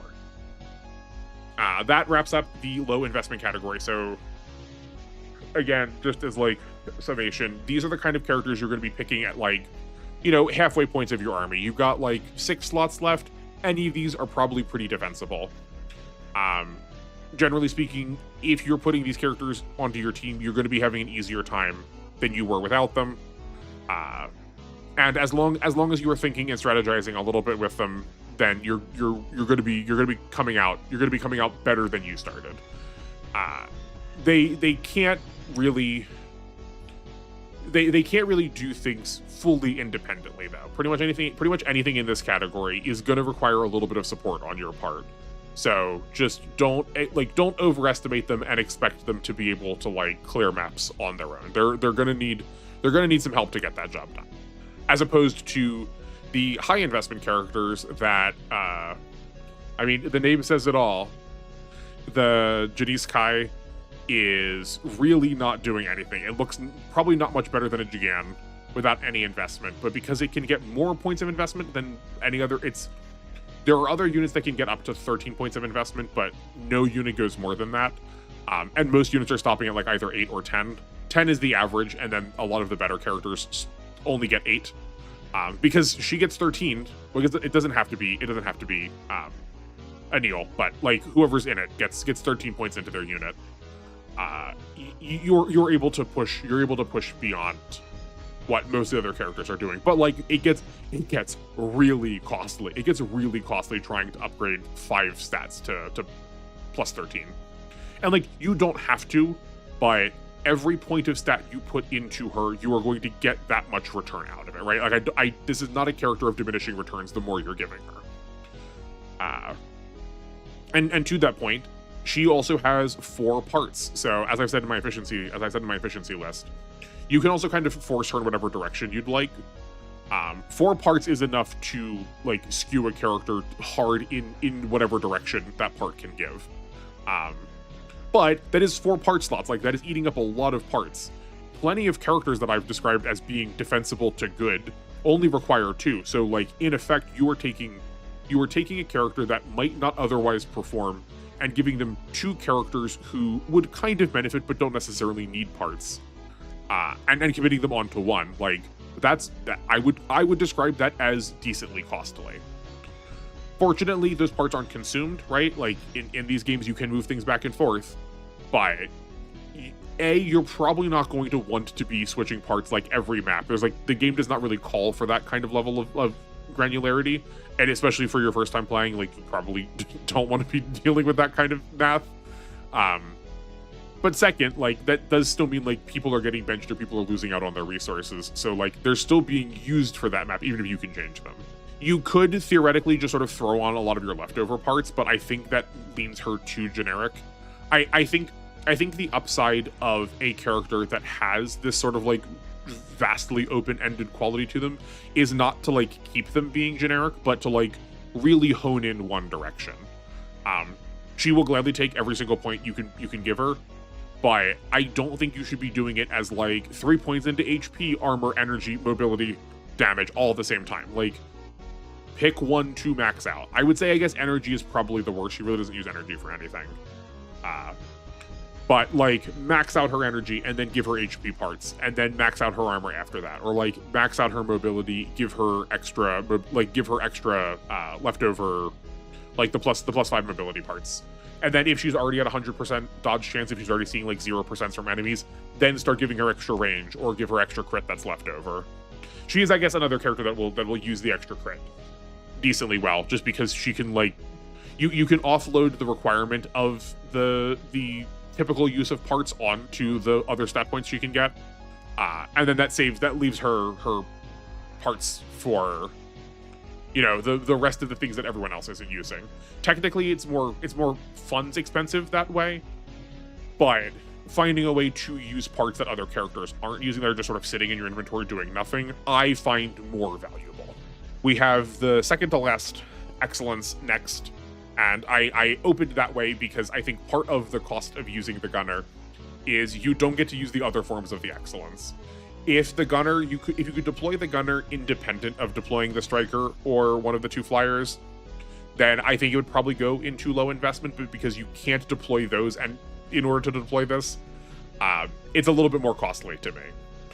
The gunner also requires a very specific knowledge of scenarios, I think, to like use it at its best.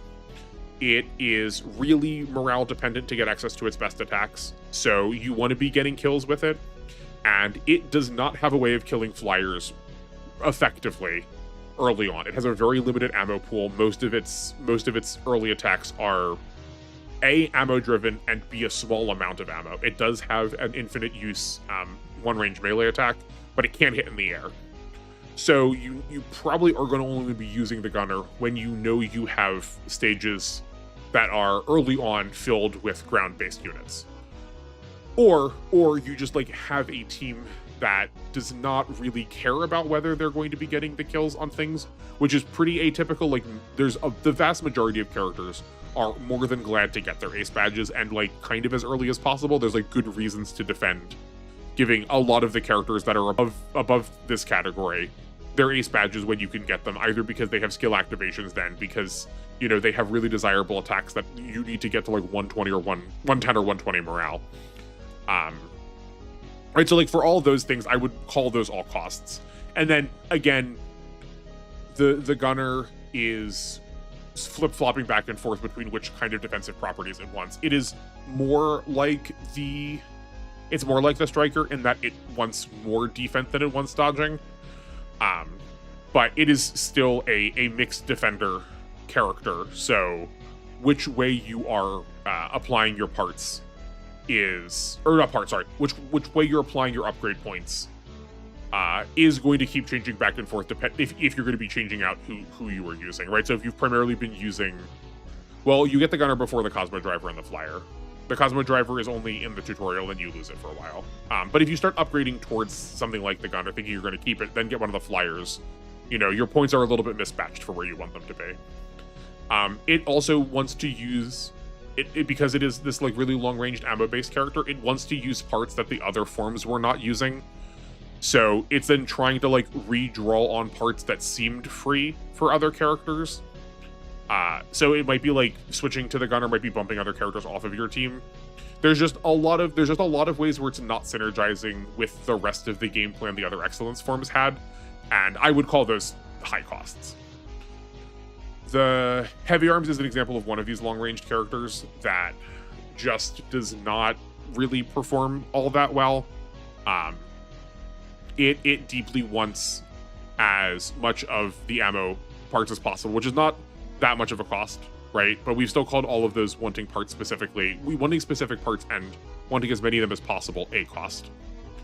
But it also is not doing really a ton of damage, so it wants its damage upgrades, and then you also need to invest a lot of time in trying to, like, get it to the front lines, or, you know, slowing down what you were doing to make sure it's landing kills. And, like, you could just, instead of trying to save kills for it, just give them to the characters that you already were using, you know? The ability for a long-ranged character to be able to catch back up with the rest of your team is sort of like one of the things that, in my mind, I feel like they need to be worth a really important, like, to be worth a slot on your team, to be worth serious consideration. And R just does not afford really any of its long-range characters that luxury. And the Heavy Arms is among them. I have Katra in the Sandrock Gundam is, like, more like the Janice Kai, so like, theoretically, if I was organizing all of these exactly next to each other, I'd be moving that one to the left, or two to the left, because it is also a character that you want to be putting at some point. The end goal look of the Sandrock custom is to have all of its point slots filled. You can also sort of put parts onto it wherever you'd like, and it will use them fine. It'll take mobility, it'll take armor, it'll take anything you have left over. But until you get to that point of, like, you know, it's using medium tier to high tier parts, it has most of its slots filled out. It's not going to feel... It's going to feel like you kind of need to babysit it a little bit more. I think Katra is a really competent pilot, and I think the Sandrock custom is really good. But the caveat being, as I've said with a number of these, this is like this is definitely a time investment character. You're going to be surviving by very narrow margins if you're using him really well early on into the life cycle of having access to him, and just, like, expecting that out of a new player is, like, not reasonable. Like those tiny margins are the margin of familiarity, and it takes a while to be able to get past those margins with his upgrade. So, like, that is, like, the definition of high investment to me. The Gundam Maxter is another close range character, and he, because he wants to be in close range, he is going to need to be face tanking a little bit more. The G Gundams all are statted in a way that is not really beneficial for, like, specificity. Because they're Gundams, they have a little bit of mobility, but because they're kind of a super robot series, they have some armor. And Chibity also just, like, does not have that good of accuracy, so you're probably going to be spending bullseyes on him. Like, it's good he has those to make up for that, but I'm regularly spending 40 SP on Chibity every turn I am using him, and, like, you don't have an endless SP pool. So he's gonna need some help. His investment is in, again, like, slowing down getting him kills. He's definitely gonna be more survivable if you have him in super form, but, like, someone's gonna need to set up for him, unless he's going to be taking damage or, like, burning SP to get generic kills to get him to the point where he could be relevant if he had SP, right? Like, you can't spend resources to get you to the point where you want to be able to spend those resources to make that thing good. And unfortunately, there's just, like, no way of increasing your SP in this game, right? Like, pilot parts aren't a thing. So that's just, like, that's the one angle that we really can't improve on. And all of the things he's spending his SP on, if he's spending them on bullseyes or persists, right? Like, those could theoretically be shored up by parts, but those are just really costly to shore up all of them because the character is so generically statted and does not have the benefit of 13 points of stats and 4 part slots the way, like, the Janice Kai does.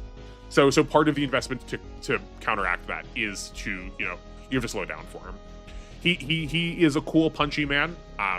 He does sit next to the rest of your G Gundam team really well. I guess that's also part of the investment too, is that like you probably don't want to be using a lot of the G Gundam pilots, so he's like losing out on some of the damage from getting the rivalry bonuses.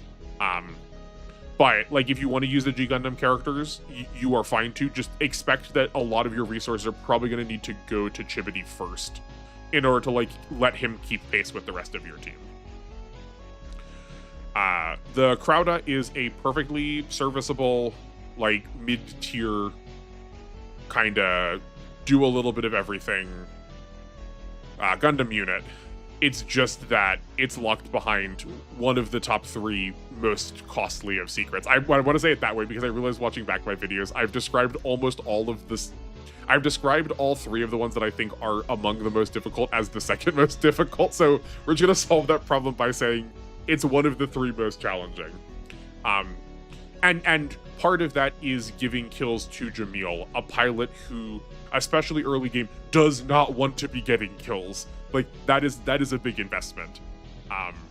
Fortunately, this Crowda starts with a couple of points when you get access to it. Right, like it starts pre-upgraded for you, but just not enough to be able to really perform well on its own. It's never reaching the levels of the Janice Kai, I don't think, but it is a character that will, you know, gladly clear out a third to half of the map once you get all of its stat points all the way up. I would generally say for your first or early playthroughs, you're gonna have an easier time with the Nadeshiko battleships. The way in which they are good is by giving you all that free extra energy, while also being in proximity to a leadership bonus, while also giving you a pilot that has a spirit you want to be casting on bosses. Most of that stuff is passive. It's kind of hard to misplay them because you just, like, are going to be doing it naturally by the way the Ice Devalises play. It's a very safe battleship. One of the biggest problems with the battleships in R is they don't really do a lot, and they're pretty much always lost conditions for you. So, like, you need to find a way to keep them safe. So having a distortion field, having a barrier type built into your battleships is just good. It's going to keep it safe, and you don't really need to think about it. Whereas the Bright for the UC Gundam battleships, I think has way more usability by being able to grab a lot of your pilots. I mean, they have to go in it. We have no like external commands to pick them up with the battleship. But being able to move the units around better through having access to Excel is like way more valuable, but that requires a high knowledge of the game, both in terms of like where you need to go, like why are we dropping units here, like why do we need to push our units farther ahead, but also by being further ahead, you're putting yourself more at risk. So like you need to know your positioning really well, or like all of the ways you can keep your battleship surviving, because you're going to be putting it, you know, like more into enemy fire. And I guess also just like, you know, they're not going to be, you don't want your battleship to be the one that's counterattacking on enemy phase. Like your other units could be doing a better job counterattacking. So then also knowing how far in you can go to like push the rest of your characters ahead with movement, but not so far in that the battleships are now becoming the primary enemy that's being targeted if you want your pilots to be able to counterattack.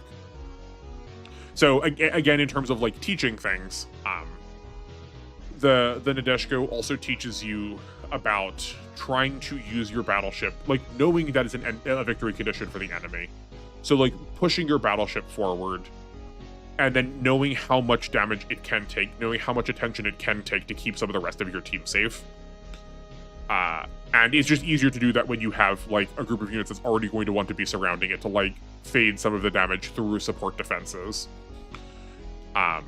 But all of them, like, that is still thinking about positioning, that is still thinking about usability. And if you want to be using the battleships as like actual combat units, they require a lot of help. In the same way that I said with the B, they're going to require accuracy, they're going to require damage. They don't really have post movement options. A couple of them do, but they're not very good. Their best actions are long range. So if we're thinking about them in terms of like actually doing damage, all of these are like predominantly long ranged, can't really do anything close range characters. Just will always need a lot of help. You need to think about positioning a lot. You need to be pretty deeply invested into them in points in all of the in all the points that they care about, damage, and then whichever way they want to be defending something. And then giving them parts, and those parts are all like at a premium. A lot of characters want to be using them. You only get you get so few like good defensive parts. You only get, I think, 2 or 3 of the highest tier. I guess it's probably 2, and then I usually end up with 2 because the third one is on Gore, and I usually trade Gore in for the Shin Getter attacks. Right, so like you already want those on other characters, and there's plenty of HP armor tank characters that I have way higher up in categories.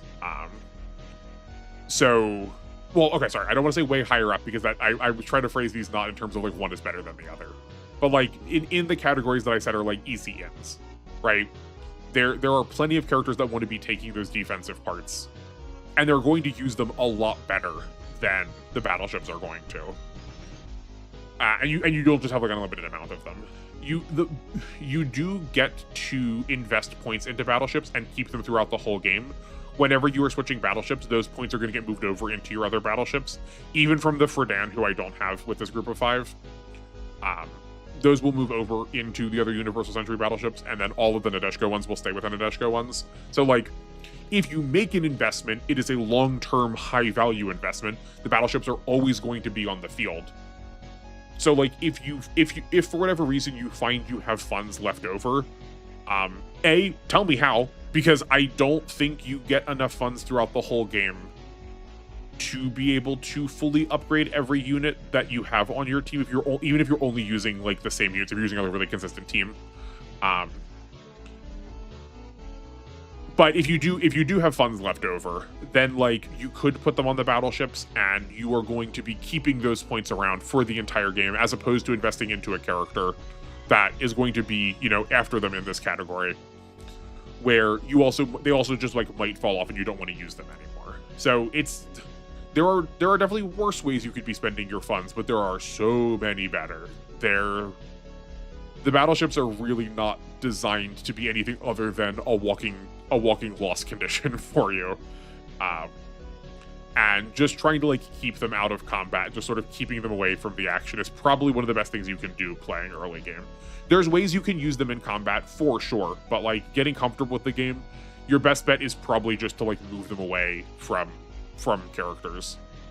And anything short of that early on into your playthroughs is going to require a lot of resources spent on them. The Fabril and the Vertigo are always going to be a paired set to me because they're just like almost carbon copies of each other. They are the sort of like new Gundam Sazabi Cubile equivalents for the Gundam X team. And they're primarily in high investment because you just don't have a lot of Gundam X pilots that you want to be using early game. So you're probably not going to have a good set of pilots to crew them later on. You do get Karis for the Vertigo, and she's like a fine pilot, but the rest of your Gundam X squad is probably not going to have a high number of levels. So the investment here is just like the pilot and not necessarily the units.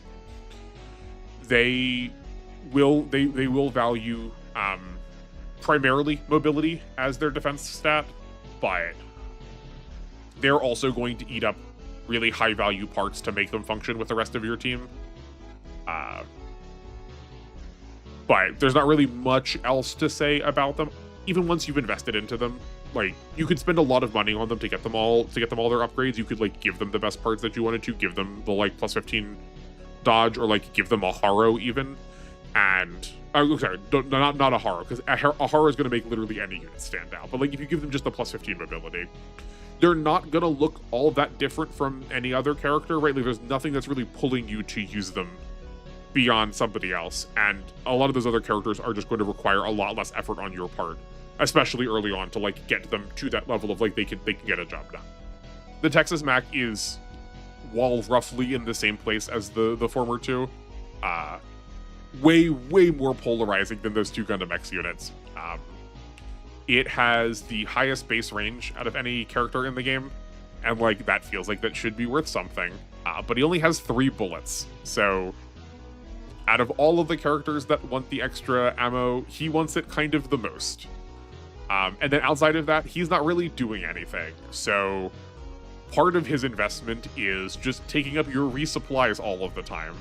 And you really want your resupplies to be going to your best characters.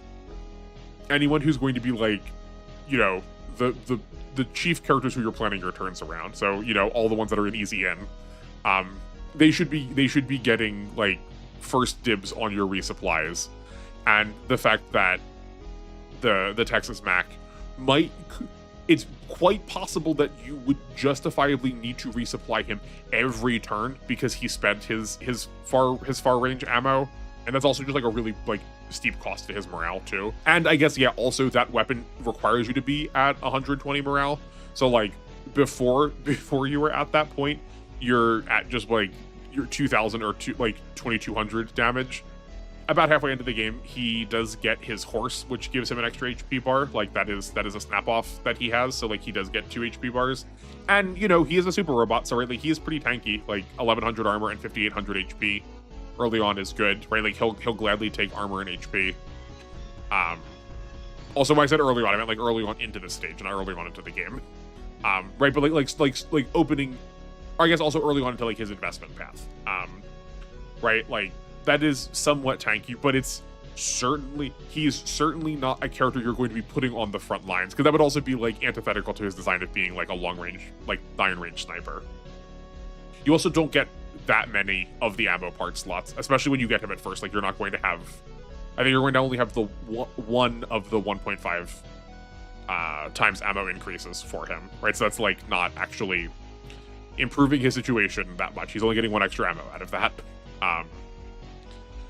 And then again, in the same way that I said about the Excellence Gunner, even though he can hit things from far away, you're gonna be slowing down to like make sure he gets to participate in combat once he's run out of that bullet, or even like to get up to that point. Unlike when I described the Universal Sentry long-range characters, where like long-range was for them a way to clean up or make sure they got to participate in like whatever fight was left over if something like rolled badly. The Texas Mac, because again, he only has, I cannot stress this enough, 3 ammo. These are attacks that are probably what you're planning your turn around, and thereby more dependent on them. But B, you like the reliability of being able to like clean up, to like not, I don't want to say a mistake, but like a bad roll. Yeah, a bad roll. The reliability of being able to clean up a bad roll is just like not there for him.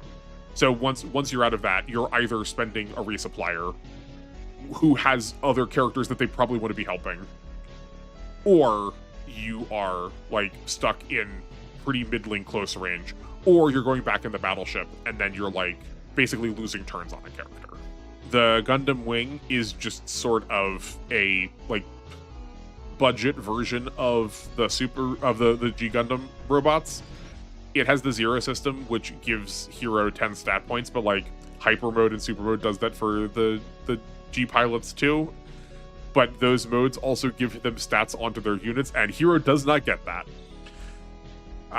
And then all of the other things that I've said about the long-range characters apply to him too. He just does not have a way of being able to like actively participate in combat a lot. So you're going to be slowing down for him pretty dramatically. He really wants to get kills to get into super mode, but like doesn't have a really good way of doing so.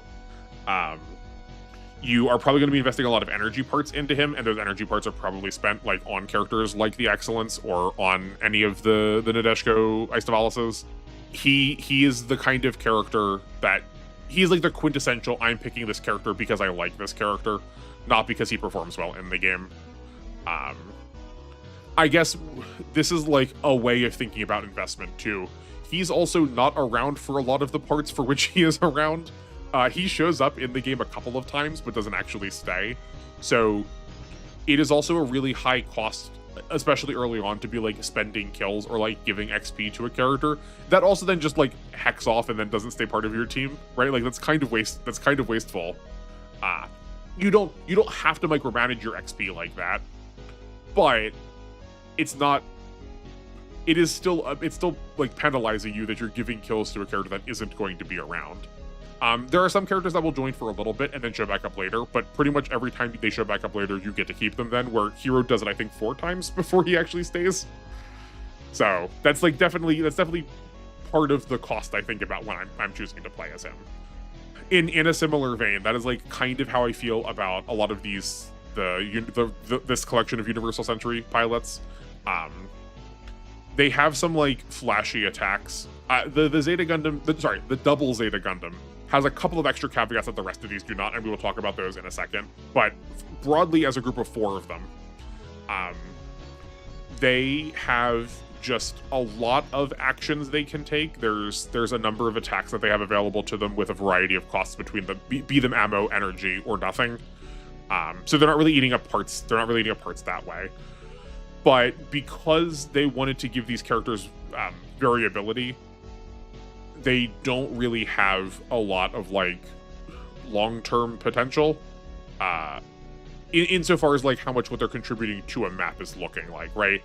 They're chipping a lot of characters. They're like I try to segue this in. I don't think I did a good job of it, but like they are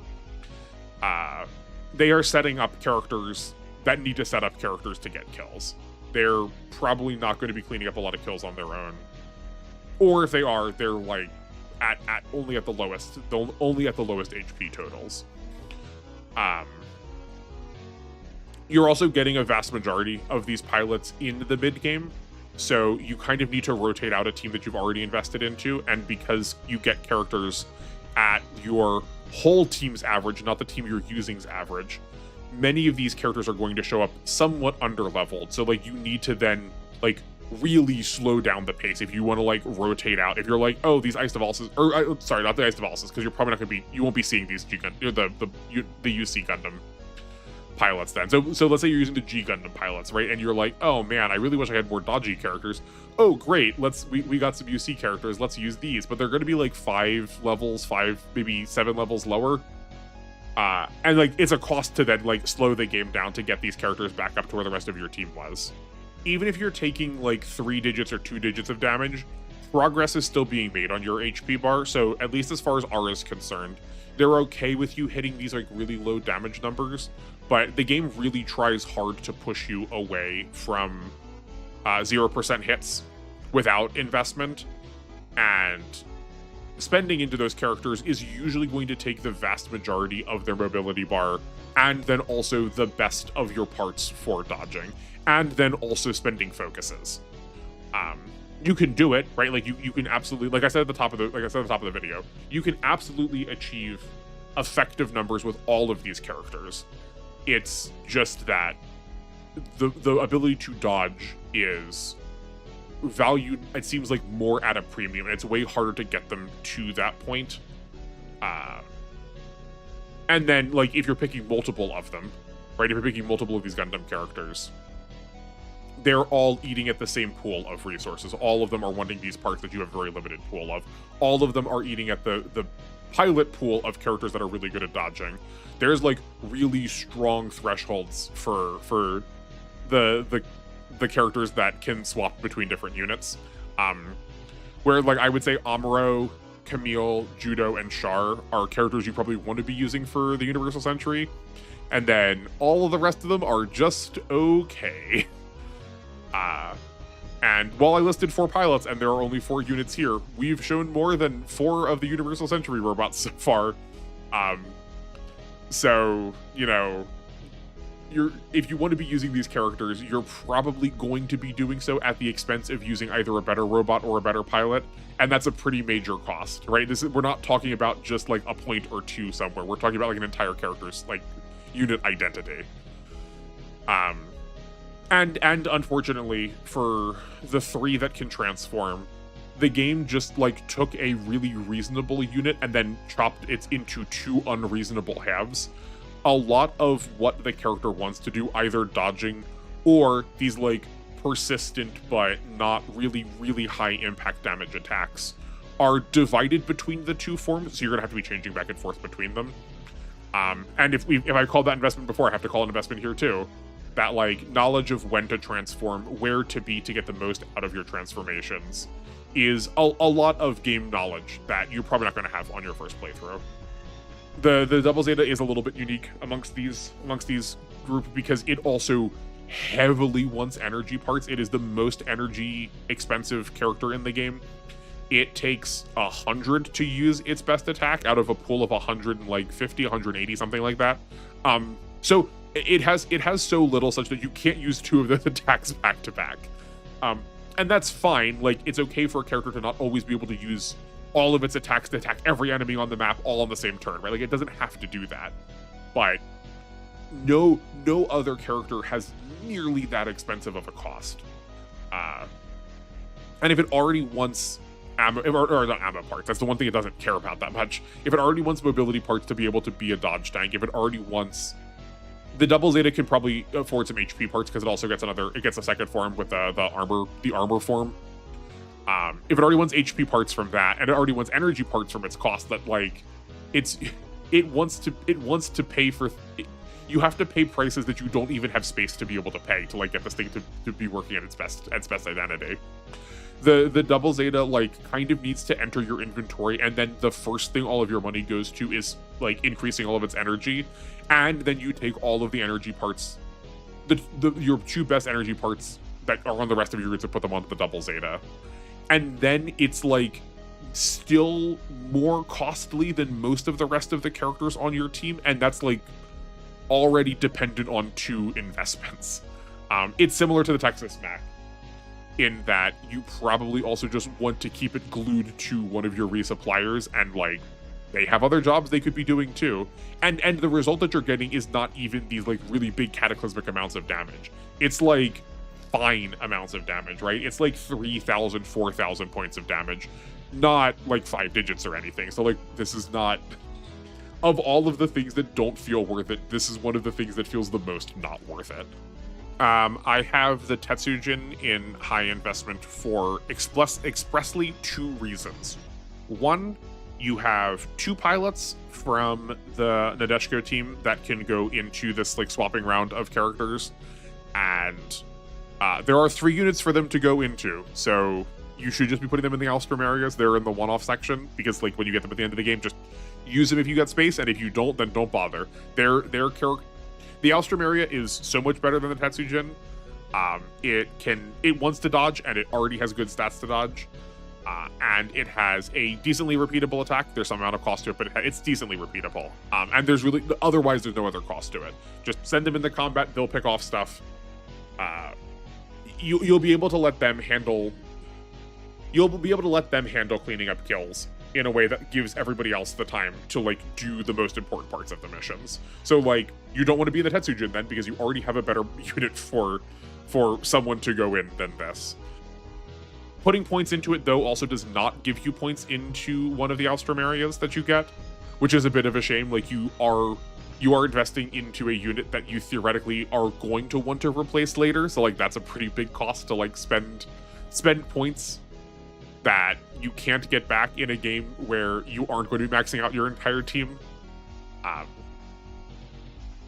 I guess the one thing in its favor though is the rest of your Nadeshiko pilots are mobility based, so that means they probably aren't using a lot of the defensive parts, so like you're probably going to have those in spare if you're really focusing on the Nadeshiko team. I think you probably are going to be picking some defensive pilots through other series, right? Like you're not beholden to just using one series. But if the primary units you are playing with are the Nadeshiko team, and you're like trying to figure out who's going to be your frontline tank, I could see you switching into the Tetsujin, because it is also Nadeshiko and therefore getting those rivalry bonuses in the event that they come up. while still getting to use sort of like the parts on spare that your primary game plan already has. He is pretty costly. He does have a lot of energy-based attacks, and if you're going to be playing it as a tank, it's gonna probably be spending a lot of actions because it's gonna be like upfront and thereby like engaged with enemies and like seeing them attack it. It is improved by having an energy regen small, but it's also the kind of character. It's also like definitely one of the units that like as soon as you get it, one of the first things you do as soon as it touches down into your inventory is just like max out its energy cost. Though you probably also want to be giving it all of the energy parts that you can too, but then also the HP armor parts, which is like a bit of a conundrum. So I guess you're splitting it half and half, but then you probably want to be using the best ones of those, which is like, you know, that's also investment. And it also has 12 points of upgrades, and it pretty much wants all of them. It's another one of the characters where you could probably skip mobility if you really wanted to. It is another one of those characters that you can also feel pretty comfortable with, though, if you're moving it like far forward. It does have a boson jump to its name, which I've not defended it with yet. Which is once you hit the morale threshold, I think it's 130, maybe 120, I can't remember. There's a lot of like 120 or 130s in this game, and I can never keep track of which one's which. Because boson jump is also like the kind of thing that you don't really think about, right? You just like put it forward, and it's a 50%, it's a coin flip that, irrespective to the rest of your stats, it will just dodge. Master Asia is a theoretically good pilot. On paper, he has just a lot of numbers that are looking really good. His stats as a pilot are really valuable. He has a bit of a cost. You do need to clear a specific boss. You got to clear a Devil Gundam that he's piloting, and you also need to let Gore get destroyed for the Shin Getter, the Shin Getter moves. But when you get him, like you have to deliberately go out of your way to get him, so you probably want to. But like he's good when you get him. He's definitely more on the Catra Sandrock side of things. I had sort of debated putting him in no investment. Like, I don't think I can in good conscience do that because of requiring secrets to get access to him. But it does feel really weird that I'm juggling between the like two ends of this and not in the low investment. But he will do a lot of work immediately out of the box. It's just that he's burned the rope. He chopped a third end onto his rope, and he lit that one on fire too, right? He can do a whole ton in the turns that he is active. It's just that those turns are going to cost him the vast majority of his resources.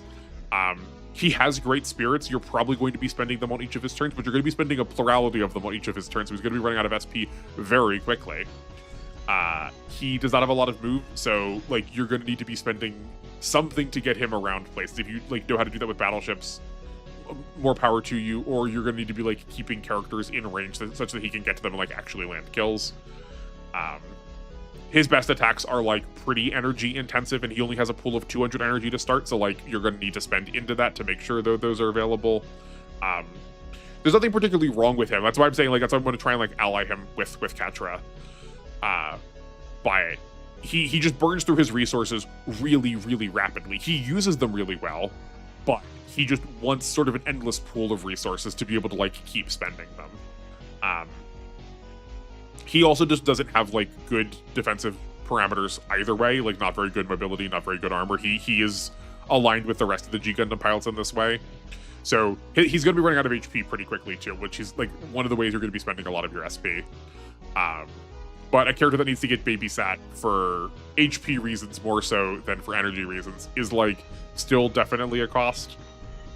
I would not describe a character that is great for 2 turns and then all right, and then like not be able to do much for like 2 or 3 turns, and then great for 2 turns and then not be able to do very much for 2 or 3 turns as very good. And especially for like new player experience. The shorter your scenario is, the better Master Asia gets, because like he can burn like a bright star for a couple of turns, and that's fine because you're only going to be here a couple of turns. But if you're like pushing into like the 10-15 turn mark, he is like deeply out of everything, like even halfway into that. So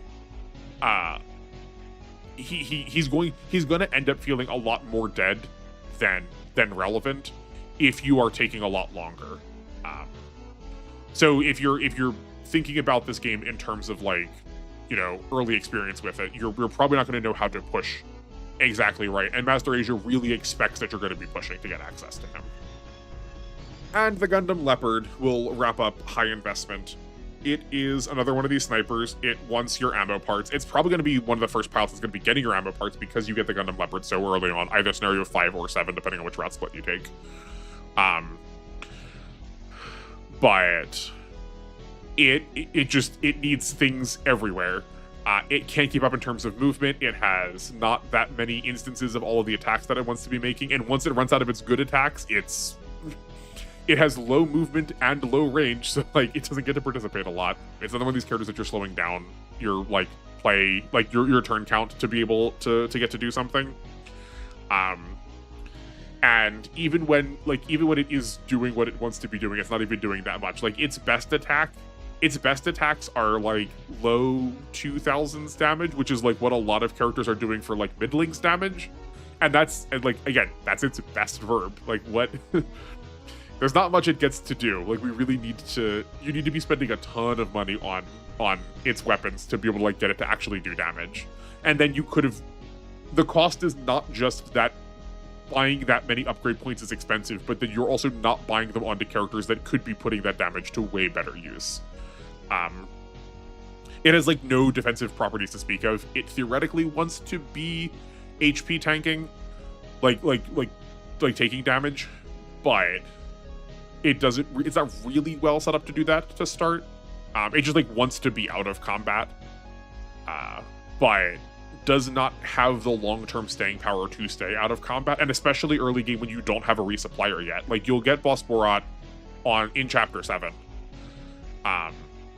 but especially early game, you don't have as many deployment slots because you're going to be getting a lot of characters that are force deployed either at up front or in the middle of the scenario. So like, especially if you're playing early game, you might just be like, well, these are the 7 characters that I've been leveling up the most. Like that's all I'm going to get to bring this scenario. You might be skipping your resupplier. So like, Roy B is going to be a little out of luck for being able to like take some relevant actions. There is a secret you can get with him that is, I would say, like actively almost not worth doing. It turns him more water-based, and for the scenarios that the S1 equipment is around, that's the water-based, that's the name for it. 3 of the 8 actually actively want you to be using that, and then otherwise it decreases your parameters on land. So it's like strictly speaking a downside. So that does not feel worth it. And then the Leopard Destroy is like probably one of the best upgrades in the game in terms of like a unit going from one unit to a different one. It's like giving you points in all the places that you'd like them.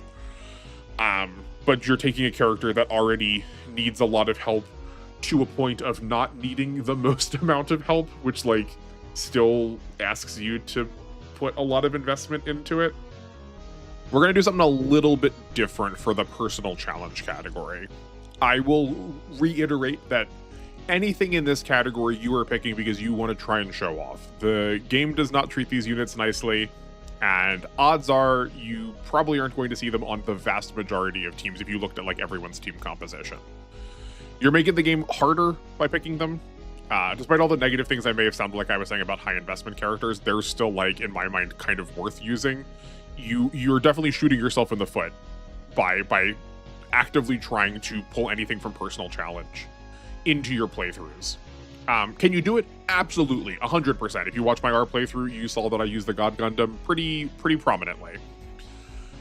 But you know, it takes a lot of doing, and it takes a lot of game knowledge. So rather than repeating that same sentiment for all of these units, instead I'm going to be providing 2 different pieces of advice if you are going to take them. I'm not saying that you should, but if you've decided for whatever reason that you want to take them, I will offer two suggestions. In pretty much every instance, these 2 are going to be mutually exclusive. It's like do one or the other. Like you shouldn't and probably can't do both at the same time. But I think there's 2 different instances where I'm gonna have suggestions that you could both do at the same time, but I'll make note of that when we get there. But just as a way to try and avoid sounding like so negative and just repeating the same sentiment for all of these characters. We will start with the Fredan, the only battleship that's here, and also the only battleship that's not in high investment. The Fredan is organized as if it is a sniper.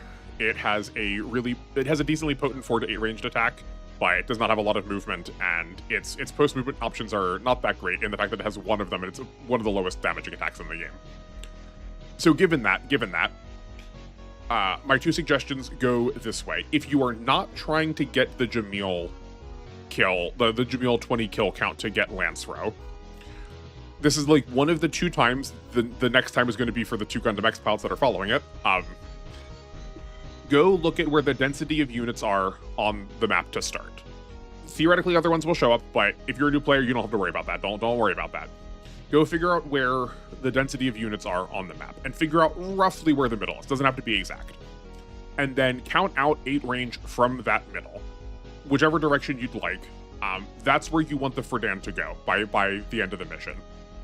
And then just move the Fredan that direction, full movement, or as close to full movement as you can, every turn in that direction. You're going to end up missing out on some of your 4 to 8 range kills that you could have taken if you'd stayed in place. But A, they're probably going to be attacking the Fredan on enemy phase, or B, you'll end up getting more kills by being in that position because the density of units are going to be there. This plan isn't going to work perfectly. Like, you are going to need to plan around it, but you're sort of opting into that by picking any of these characters anyway. So I would suggest if you're doing that with the Fredan, you probably want to think of it having like a personal guard or 2. Characters that are going to be moving with it, next to it, stay adjacent to it at all times, especially those that have support defenses. So find a character that has the highest number of support defenses on your squad, and it's going to be the Fredan's escort. In the meantime, while you're moving, try to find a way to move it in that direction while still getting an attack off with the 1200 power post movement attack. If it's a kill, all the better, but if it isn't, it doesn't have to be. That can be the way you're softening that character up for a future enemy.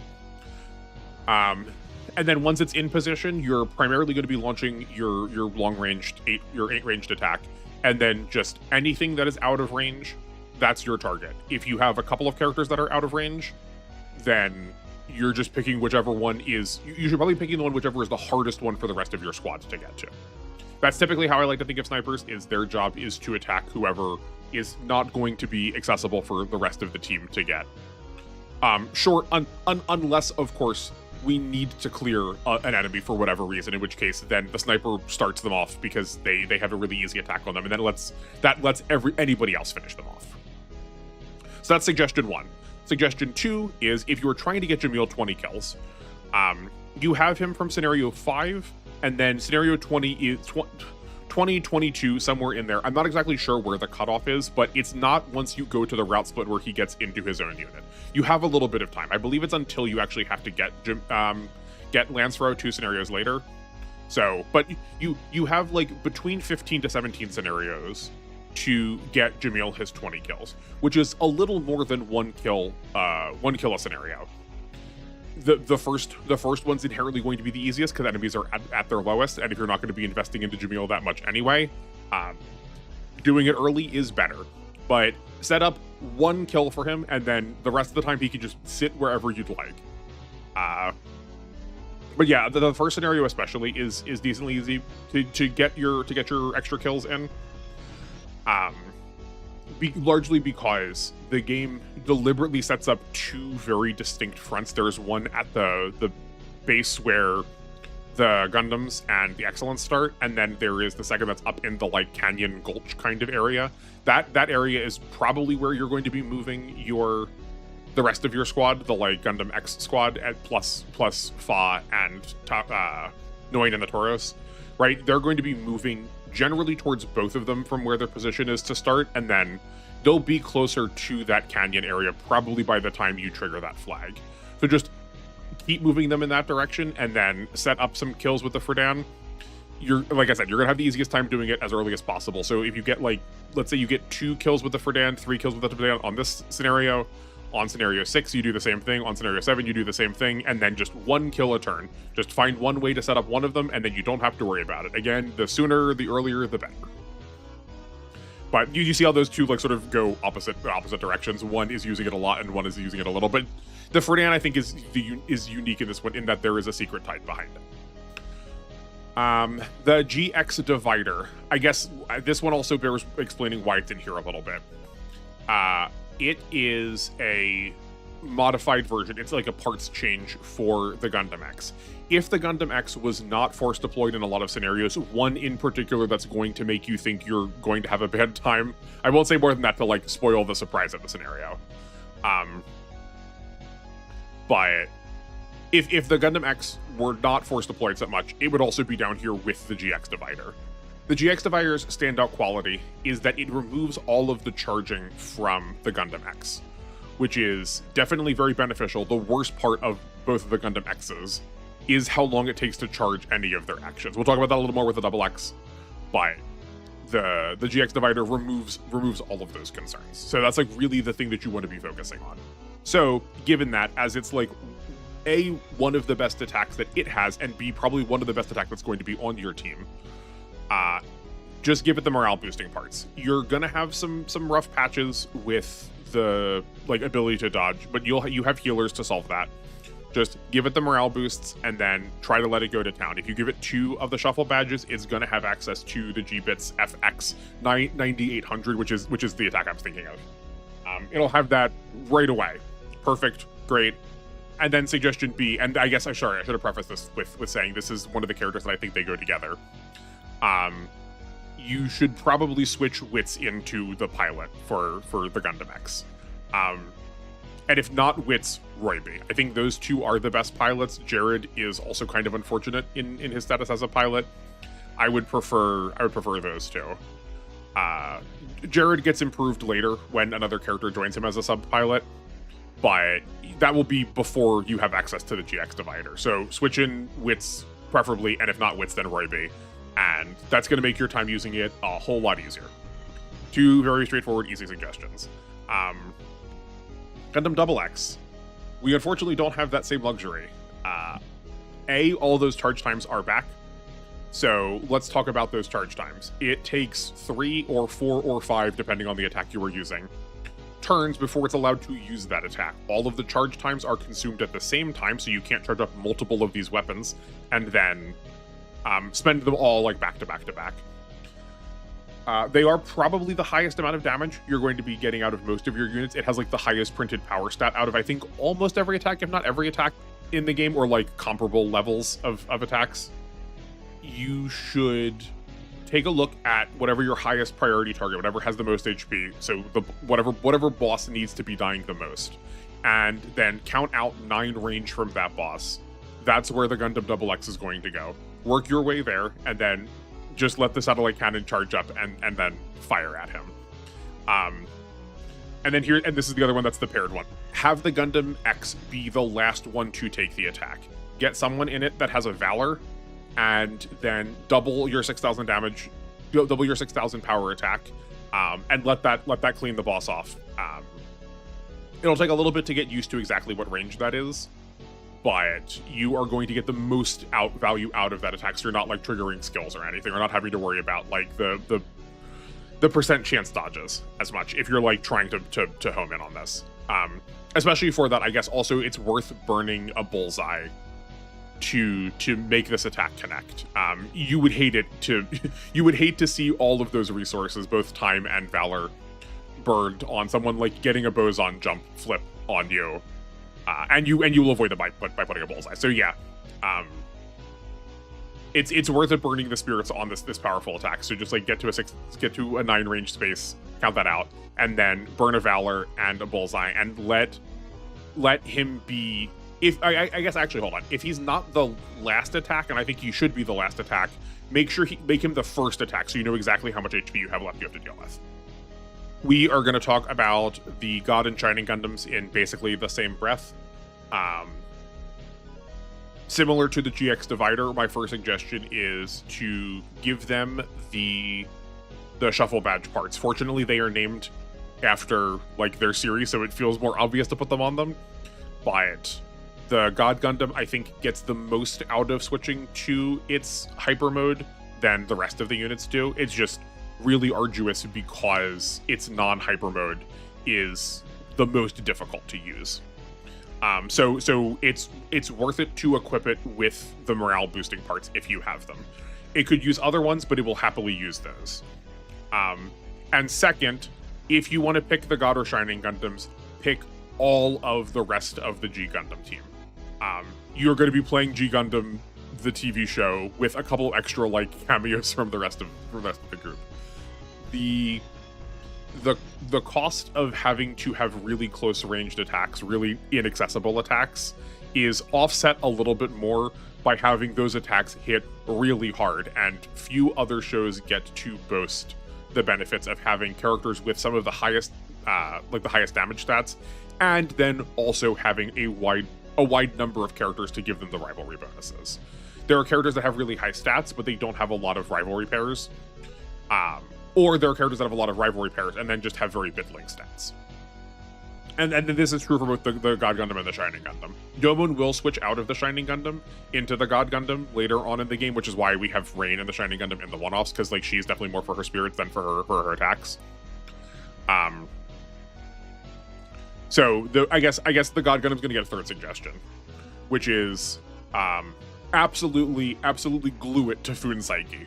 If you want to use the God Gundam, it should be attached to Fuunsaiki at all times. And then you aren't going to be using the Master Gundam. You're going to pick one or the other. And then on your first turn with Fuunsaiki, you can provide morale to anyone around it. So that'll be the God Gundam, and then move Fuunsaiki onto the God Gundam, and then turn 2, you are ready to go. While just the Night Gear Ogre is next on the list, the Dendo would be right here beside it too, if we didn't have the Force Deployed category. So consider this advice for both of the units because they work practically the same. Suggestion 1 is, when you are using them, pick one of their forms to change into each scenario, and just keep them in that form to like learn the full scope of what that form does. Figure out how the passive works, figure out exactly how much damage or how much damage you're doing or taking, and what that change in form allows for that to be. And then in a scenario or two, I know I said do it for one, but maybe do it for two. Then change to a different form, and then start adding them together. So I guess like the first scenario you're using them, pick a form to turn into. Great, done. The next scenario, use all of the forms you've already practiced so far. The next scenario after that, add another form and just use that form. And then the scenario after that, mix together all the forms and see which ones feel the most relevant. But like, you don't have to try and use all of their forms all at once, exactly like, well, this turn we're going to be in dragon form, and then the next turn we should switch to Kiba, and then the turn after that we should switch to Gatling Bore, right? Like, probably technically at its like most intense, most granular, you could figure that out. But for your first time, just slowly ease yourself in, picking up forms as you go. Or, and for the complete opposite, the actual difference between the forms is not that great. Just pick one form that you like and never change from it. You don't actually have to learn what the rest of the forms are. You are allowed to just use one form, and that's good enough. Just be prepared if you're using both the Gear Fighter Dendo and the Night Gear Ogre that they can't be in the same form at the same time. There's only one of each data weapon, and they have to share them. So like, find a second one that you like to put them in. The exception being the Phoenix form at the end of the game. That's why they were like different entries for the one-off category. But yeah, you were also just like allowed to not use all of the other elements. Just pick one you like, and that's also okay. Next up, we have the Hyakushiki. I struggled a little bit trying to figure out what to suggest for it. I think that in of itself is part of the advice. So, part A, as much as I said use it, think of it as another one-off character. You don't have to use it for the whole game. Just let it be an in-between kind of stepping stone until you get access to one of the better Gundams later on. They really did not make the Hyakushiki that unique. It really doesn't stand out much in any way, so then, like, I guess you don't have to use it long-term. It is still a fully valid use to let a character carry you through a portion of the game and then go, that was the purpose. You aren't supposed to scale beyond that. Done, and then move on to something else. Like, that's totally valid. Or, option 2, if you're gonna commit to the map attack. You only have 1 point of ammo, which is unfortunate, but give it the best ammo boosting part you can have. You can't stack them up, so it's either going to be increased to 2, I guess, or not. Let your other part be a cartridge, and then put as many cartridges as you can on the battleship that you are using. Battleships can give out parts around them because of them being motherships. So just load it up with cartridges and just prepare to use the Hyakushiki's map attack all the time. So given that, increase its damage first and then its mobility second to make sure you're landing those attacks. Oh, the diver might be the exception to the suggestions rule. I can give one piece of advice, and I guess my second piece of advice is like, double check, are you really sure that's what you want to do? It is designed to be specifically for a certain type of scenario. So like trying to force it out of that is not really what it's made to do. So just like consider how and why it is you are using the excellence, because sort of the point is you're not supposed to use it all of the time. But my one advice is, if you are going to use it, trust that it can happen, trust that it can be used on its own. Leave it by itself. Give it the best defensive parts that you can, either in mobility or in armor. And then leave it on its own. This is a good suggestion for any of the water-based units, but because I've suggested that, like, for first-time players, you're probably going to be investing into the excellence anyway. Odds are it's going to have some stat points into it. Well, by the time it gets access to the diver. And being in water will mean that it's going to be able to handle itself. So just let it be independent, and if it ends up dying, that's totally okay, because you do have the agent fighter. Not Fiona's best look, not Rao's best look, but it will still contribute something, and unfortunately sometimes it is a little bit more than the diver does. But the best version of water combat is water combat that is forcing enemies to be in water too, and the more things you have around it, the more likely enemies are to find a position that lets them stay out of the water and attack something else. The Bolt Gundam is, like, perhaps one of the most difficult to use characters in the game. Its stats are just such that it's not doing anything that it wants to be doing. So this one also was a hard suggestion. Unlike the other G Gundam pilots, I don't think spending your morale buffs on it is that worth it. You can, it will still, like, super mode is definitely still an improvement, but I think there's better choices. So option 1 is, don't think of it like a tank. Think of it more like this, like, in-between scrapper kind of character. If you're familiar with MOBAs, think of it like I'm used to Smite, so like the warrior class. I don't know if other MOBAs use that phrase, probably. But like the character that's going in and out of combat regularly. So 1 turn it attacks, 1 turn it pulls back. 1 turn it attacks, 1 turn it pulls back. It pulls back to a repair unit, it pulls back into the battleship, or maybe it weakens 1 unit 1 turn and then it cleans up a different enemy on the next turn to like get it farther out of combat.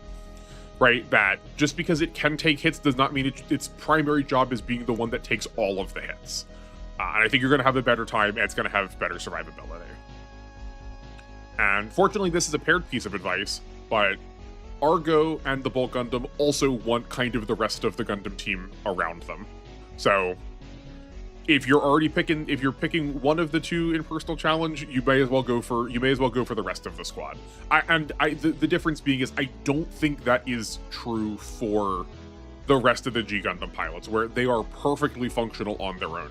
The rivalry bonus obviously helps, but the unique parameters of them, their ability to get in and out of combat through mobility, their ability to always be able to like take a relevant action, is only slightly complemented by the fact that you're going to be doing more with them, as opposed to characters like Argo and Domon, who really need as many buffs as they can get to be able to perform at their most optimal. We already talked about the S1 device parts version for the Leopard when I talked about the Leopard, so I repeated all of that just now. You understand? And then similar to the Excellence Diver, my first suggestion is, are you sure? You're also only going to get it for a couple of chapters, so like it's not even that big of a deal to try and like use it all the time. Right? You're not going to have a lot of all the time to use it, and investing into it in particular is not any different than investing into the Leopard or the Leopard Destroy. So like, it'll be fine, but like this form is not the best form. But yeah, it's basically the same advice as the Diver, which is like, if you're going to commit it to the water, commit it to the water. Though I think this one probably wants to swim with a buddy. Bring somebody else that you can get support attacks off with, rather than being on its own, because it doesn't have very good defensive parameters, and like being in the water helps, but it doesn't like fix it. So bring he swims with a buddy. Bring someone else that can go in the water fine with him, and also make sure that there's a lifeguard on staff. You probably want a healer, even if you end up not using that healer for a turn or two, just to make sure they are available to keep the S1 safe. If what you want to do is use the S1, you probably need to keep someone that has repair on hand to like make sure that it's able to function. And then otherwise, all of the regular rules for really like ammo-based long-range characters apply here. What to say about the Jigan? It is the quintessential of baseline units. It's like got no standout properties. So I guess if you want to use the Jigan, if you're going to commit to it, give it the best pilot. If you want to try, like, you won't be able to sort of like fudge the edges and just be like, I'll give it like a medium quality pilot. Like, it's not going to do anything then. You have to like fully commit to this joke. So like put Amuro in it, put Camille in it. That's like what it's going to have to be. And like, oh wow, great suggestion, use the best character. No, but I mean like, short of best of the best, you're not going to get any performance out of it. I mean, not any performance. Like, any character can clear the game. Just, you're not going to... you're going to have a rough time. And second, then, I guess the suggestion is just slow down. It's going to take a while to clear things, and that's going to be okay. That's what you signed on for. And theoretically, you know that signing on for it, but however slow you think you need to go, dial it down a notch or two more than that. Yeah, just allow yourself to take all of the time that you need. And I'm saying this somewhat like cheekily, because knowing that I like to go fast and most people are probably going to be going slower, but this is the kind of unit that you can't fault yourself for taking a lot of turns on, and I just like want to reiterate that because it's going to feel dramatically different if this is what you're trying to do compared to, you know, the rest of the group. But that very sort of middling ending brings us to the conclusion of the R tier list cycle. Or, well, mechanically speaking, I was going to say that I don't know if people were going to stick around for this part, but I suspect people would probably care about it more as like a little extra bonus for sitting through all of this like data-driven stuff. Let's quickly discuss which characters that I just like the most. This is going to factor in some amount of mechanical competency, but not exclusively, right? And if I'm thinking of mechanics, I'm thinking about how well they portray what the character is like from their original series. Not that they're like 5% more improved over the previous selection that you've made, right? Like nothing like that. It's the sort of thing that's like, oh yeah, if I think of the Mazinger, here's what I think the Mazinger should play as. Like that kind of feeling, you know? I've divided things into 5 categories. Again, these are categories. We have the top and bottom categories are the ones I'm going to talk about, just because we're going to be here forever if I talk about literally every single one of these designs. So it's going to be my 5 favorites and my 5 least favorites, and you will notice that the first category does not have 5 in it, but if you played the game before, you understand why. It'll make sense in a second. Then I have designs that I do like, and these are not in any order. I just put them in whatever order the tier list generated these pictures back to back. So these are characters that I think translated over to sprites well, both like in terms of how the sprite styling works, but then my second caveat criteria was that it just like looks like it is part of this game, both in terms of color and in terms of like outline, border, shading kind of deal, because some of these do not look like they are from the same game. And then third, like, do I generally like their design outside of the context of how they've been rendered as a GBA sprite? Because there are some characters whose designs I am like kind of okay, if not like poor on, but are rendered very lovingly as a sprite, and like that was a good job representing that character. Like I like that, I appreciate that. I don't have to love the character design to love the treatment that it got. But then conversely, you know, if you have a bad design and then you also get a bad sprite, it's really, really gonna show. So that's why I've broken down my dislikes into two categories, is either like, do I just generally not actually like the design, period, or was it just not translated well into this GBA style? I'll have these up on screen long enough that you should be able to like look through any of them and like see any of where I've placed characters. I can defend all of these choices, so like if you want to know a specific, like feel free to hit me up in the comments. But I'm not going to talk about anything else other than my like top 5, bottom 5, because A, we're going to be here forever. B, that's going to sort of cut into the territory of the like unit art analysis that we've been doing at the end of streams, and I don't want to like infringe on that.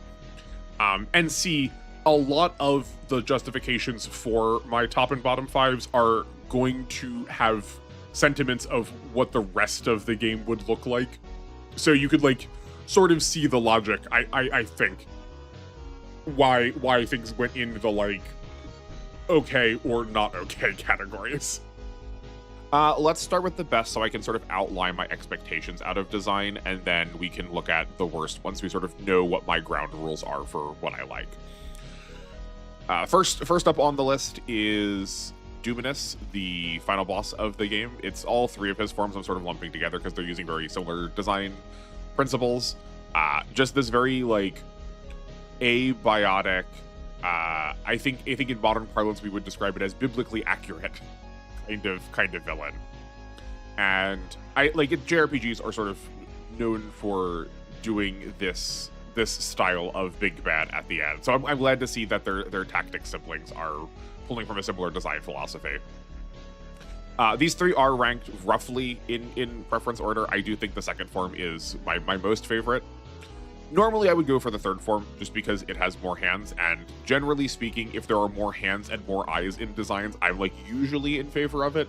But it feels to me not quite, the second form feels to me not quite done.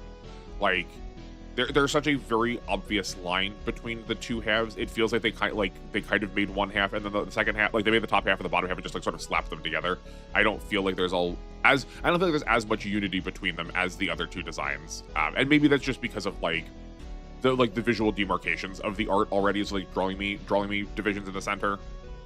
But I still think both of the like alt humanoid forms are better than this like owl circle, like old man goober kind of fish face. But like none of them are bad. Like they're still my favorites. Just but of the three of them, I think I like the sphere mode the least. But insofar that it is not approximating something that is familiar and then making it look unfamiliar. But I do like just how awkward its head is. We have the like two wings coming down, the two red wings coming down that are like approximating kind of arm forms, but they're attached to like a forehead that's like too big for itself, and it's like eyes and face are below that. Like that's very good. That's very good. I love how strange that looks. But the like multiplicity of faces that you could draw out of the second form's design, right? He has the like crown, jester, harlequin mask kind of deal on top. Then we have that like secondary owl face in the middle, and then the whole body is like maybe a third head if you like zoom out and like squint a little bit. I guess I probably grew up looking at a lot of those pictures that are like, if you like step back, it's like a skull or a rainbow, or like an arched doorway, but like if you get close, it's like a couple people doing stuff. Right? It has one of those energies. I don't know what that's like style of art is called, but I think you know what I'm talking about. And also like big radiant kind of profiles I really value. I like things that dominate their space, but do so in a way that like feels the word unique is like basically dead at this point when we talk about like art and visual design, because like nothing is unique. And we're all just like iterating on the same concepts. But right, it's not just taking up space to take up space. Like it is taking up space and drawing attention to its own design in a way that is like purposeful, right? We have these arrows pointing down at its head because it is singular in its instance, even though it is like a trifecta. They are imitating wings, but are not exactly wings, to like make sure that we're never too comfortable pinning down exactly what this thing looks like. They are like bladed in the form of swords to like connote aggression, and it's like they're surrounded by them in the like Japanese Halo kind of style. It feels like it's drawing on a lot of different ideas a little bit all at once, and all three of them, then I will say, are like appropriately menacing. I have heard it bandied about, and I don't know if this is as true now as it was back when I like started interacting with like anime and manga, but you probably want your main character not to be the favorite character for people. It's probably going to be one of the side characters that's going to be a person's favorite. But as far as the enemy team goes, like your villain design the main villain design should probably be the one that everyone likes the most. And I think this game absolutely nails the fact that like every time Dominus is on screen, I'm like actively paying attention to its sprite. I'm probably not going to be fast forwarding. I am probably not going to be like turning off that animation. I want to see what it's doing at all times, and it's just a shame that we don't get to see forms 2 and 3 for more than just the end of the game. But that does make them feel more special when we get them for like only a brief moment. There is like an immediate through line you can see here that we also have like a winged deviled angel kind of design going on for my second choice too. I know what my aesthetics are, and that is pretending not to be a 13-year-old child who's accidentally stumbled into a hot topic with an uncontrollable amount of parental funds. If you give me big black wings, lots of gaudy chains, sides, skulls, I am here for it. And the Death Scythe is absolutely perfect for that. And more than just like it big cool demon with scythe, the menace in this pose that they gave it is immaculate. This thing is terrifying. In its original presentation, when we see the Death Scythe show up for the first time, it is menacing. It's like annihilating a base and like with its cloak on in shadows. And like everyone is sort of helpless to do anything about it. And like admittedly, all of the Wing Gundams start off looking exceedingly powerful, but a lot of them are a lot more like grandiose and brash and in your face, whereas like the Death Scythe is, you know, silent, stalking, menacing. And this like pose forward, I feel like he is ready to like lunge and attack at any moment. So the dynamism communicated in a static sprite on the GBA is so impressive to me.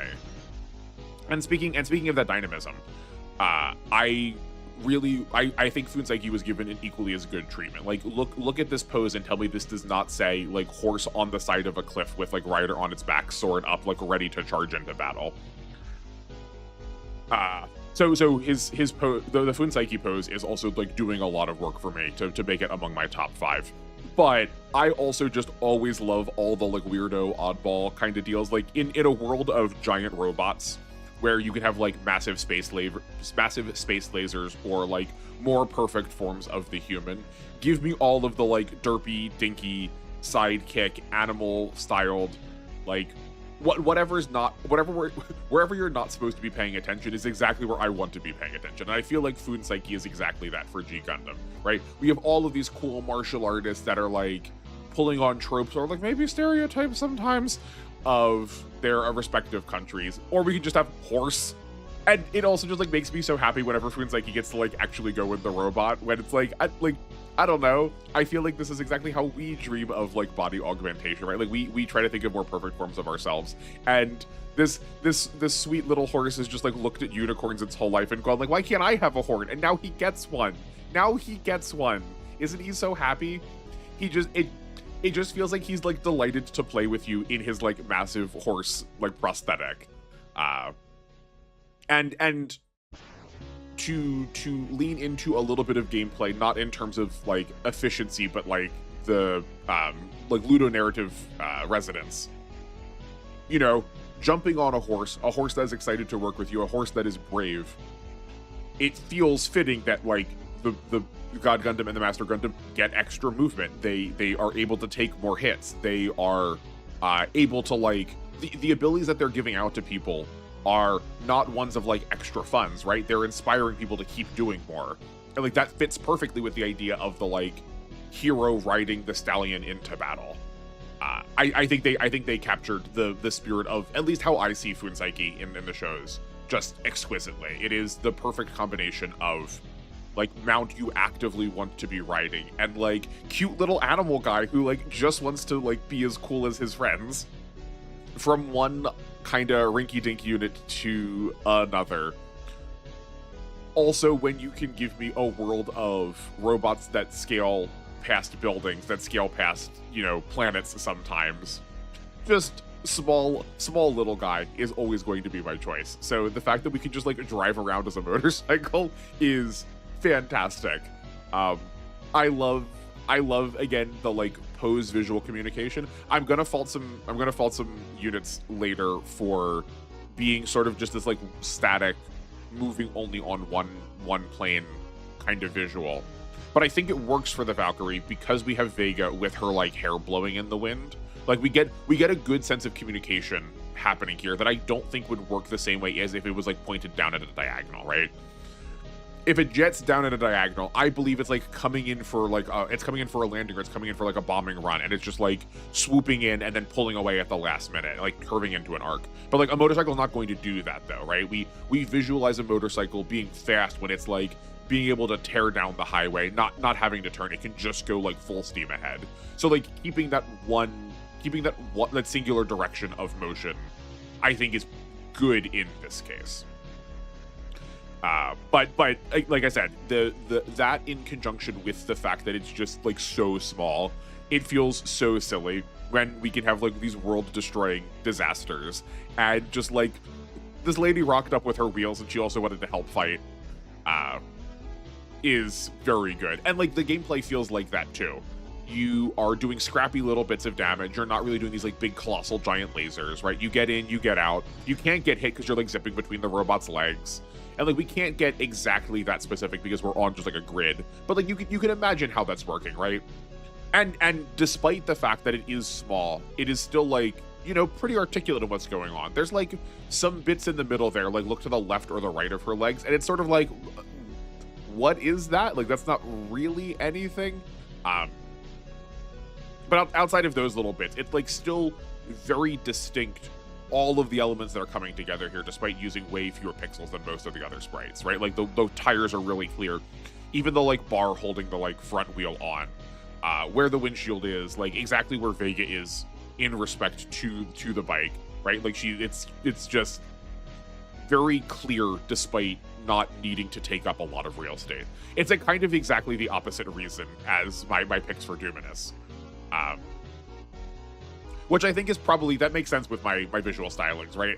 If I like one version of it, I also probably like the reverse version of it too. Like both sides of the coin are appealing to me, just as long as we're still talking about the same coin. And my last, but certainly not the lowest valued, is the like Galfa Emperor in the form of the Yamato no Orochi. I don't think it's called that in game, but like it's very clearly supposed to be like the eight-headed serpent from Japanese mythology. In as much as I like extra hands and extra eyes, also like extra heads.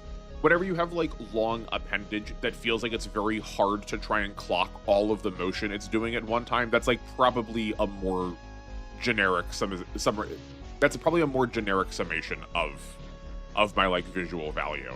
Right? We can have lots of hands moving, we can have lots of heads moving. I can like imagine this thing thrashing and not being able to like quite keep up with everything, right? Like there's lots of coiling going on. It's really hard to exactly pin down where everything is.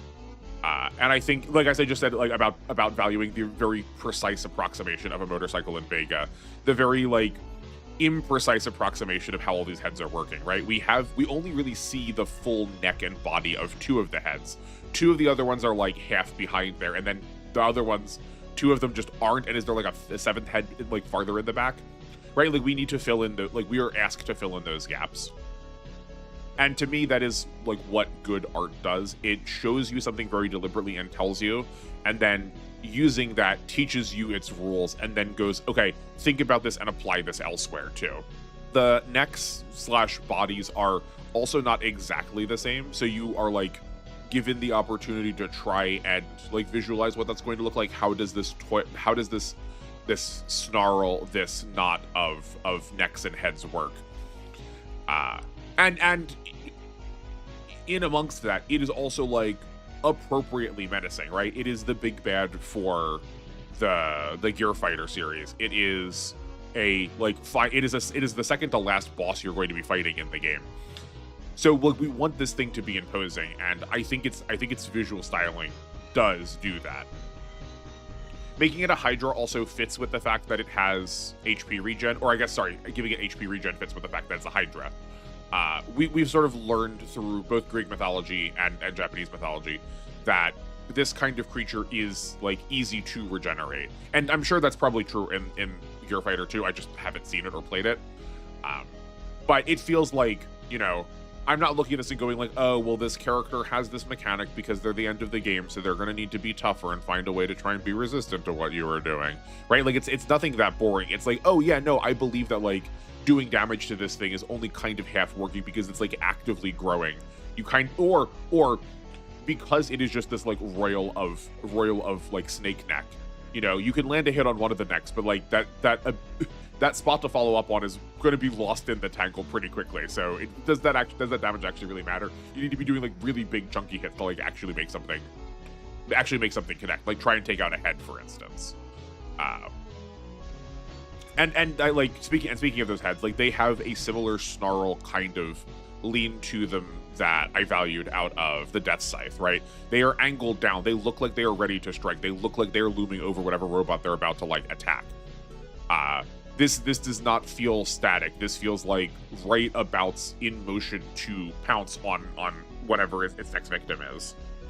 And that kind of dynamism, A, out of a sprite, and B, out of a GBA sprite, that one that's not actually going to be like animated at all, is, I think, worth celebrating. That is it's really impressive work, especially in the face of a lot of these other robots that look just kind of like they're standing there. I don't think that's bad. Like, that's way better than I could do. But if you look at, say, like the Genesis down, or sorry, not Genesis, the Daughtresses down in my like tier, or any of the Aestivalises, right? They don't look like they're in motion. They look like they're sort of just like posed that way because they're kind of waiting to do something. But the Golfa Emperor looks like he is in motion, and to me that is like a really high value coming out of pixel work. So now take all of that, and I said I like the reverse of it, so I guess the opposite of that. Again, sorry, I'm not really used to how this tier list works, so some of these pixels, some of these sprites did not translate really well. But my first item on my worst category is the Double Zeta's mobile armor form. That's the G Fortress. It just looks like it's pulled from a different game. It's not as apparent here. One of the reasons why I was not so worried about like getting the sprites perfectly is part of my complaint is you sort of need to see them juxtaposed against the backgrounds or like the other characters that are moving. The G Fortress just does not look like it's part of the same game. The coloration looks slightly off. The borders on it looks like slightly too thick. It feels like it's very much stapled into whatever scene it's in at the moment.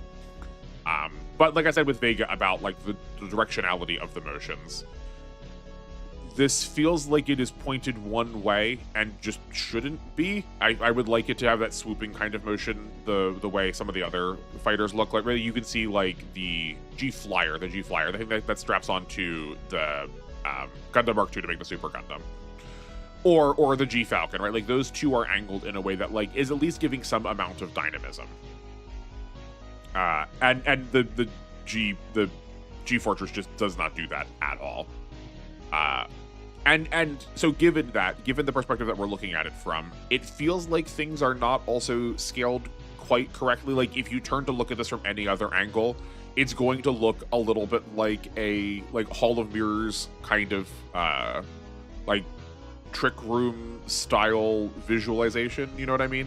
Right? Like it's only going to look, I think it's only going to look right from this perspective. Something doesn't hit the eye quite right. That like one of the fins is going to actually end up being a lot smaller than the other one. If you point it at the front rather than having like this squared off front nose, that one of the edges is going to be tipped really far forward.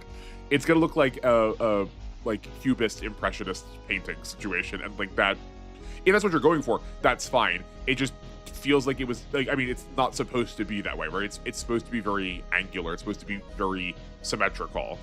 I have no evidence that that's true. I could flip this and it would still look fine because of the way in which I can flip it, right? But there's something that just doesn't hit the eye quite right, I think, about all of the angles. So yeah, and every time I look at it, I can't not think about that when I see it. It's like that has to go in worse for me. Speaking of a lack of motion, the giant saucer from the Getter series is also like exactly that. It feels like it's just sort of hanging up there. I don't believe that it's hovering. I don't know what you would do to make it hovering. Maybe give it some like pulsed lines down underneath its base to like give it some sort of like vertical motion. But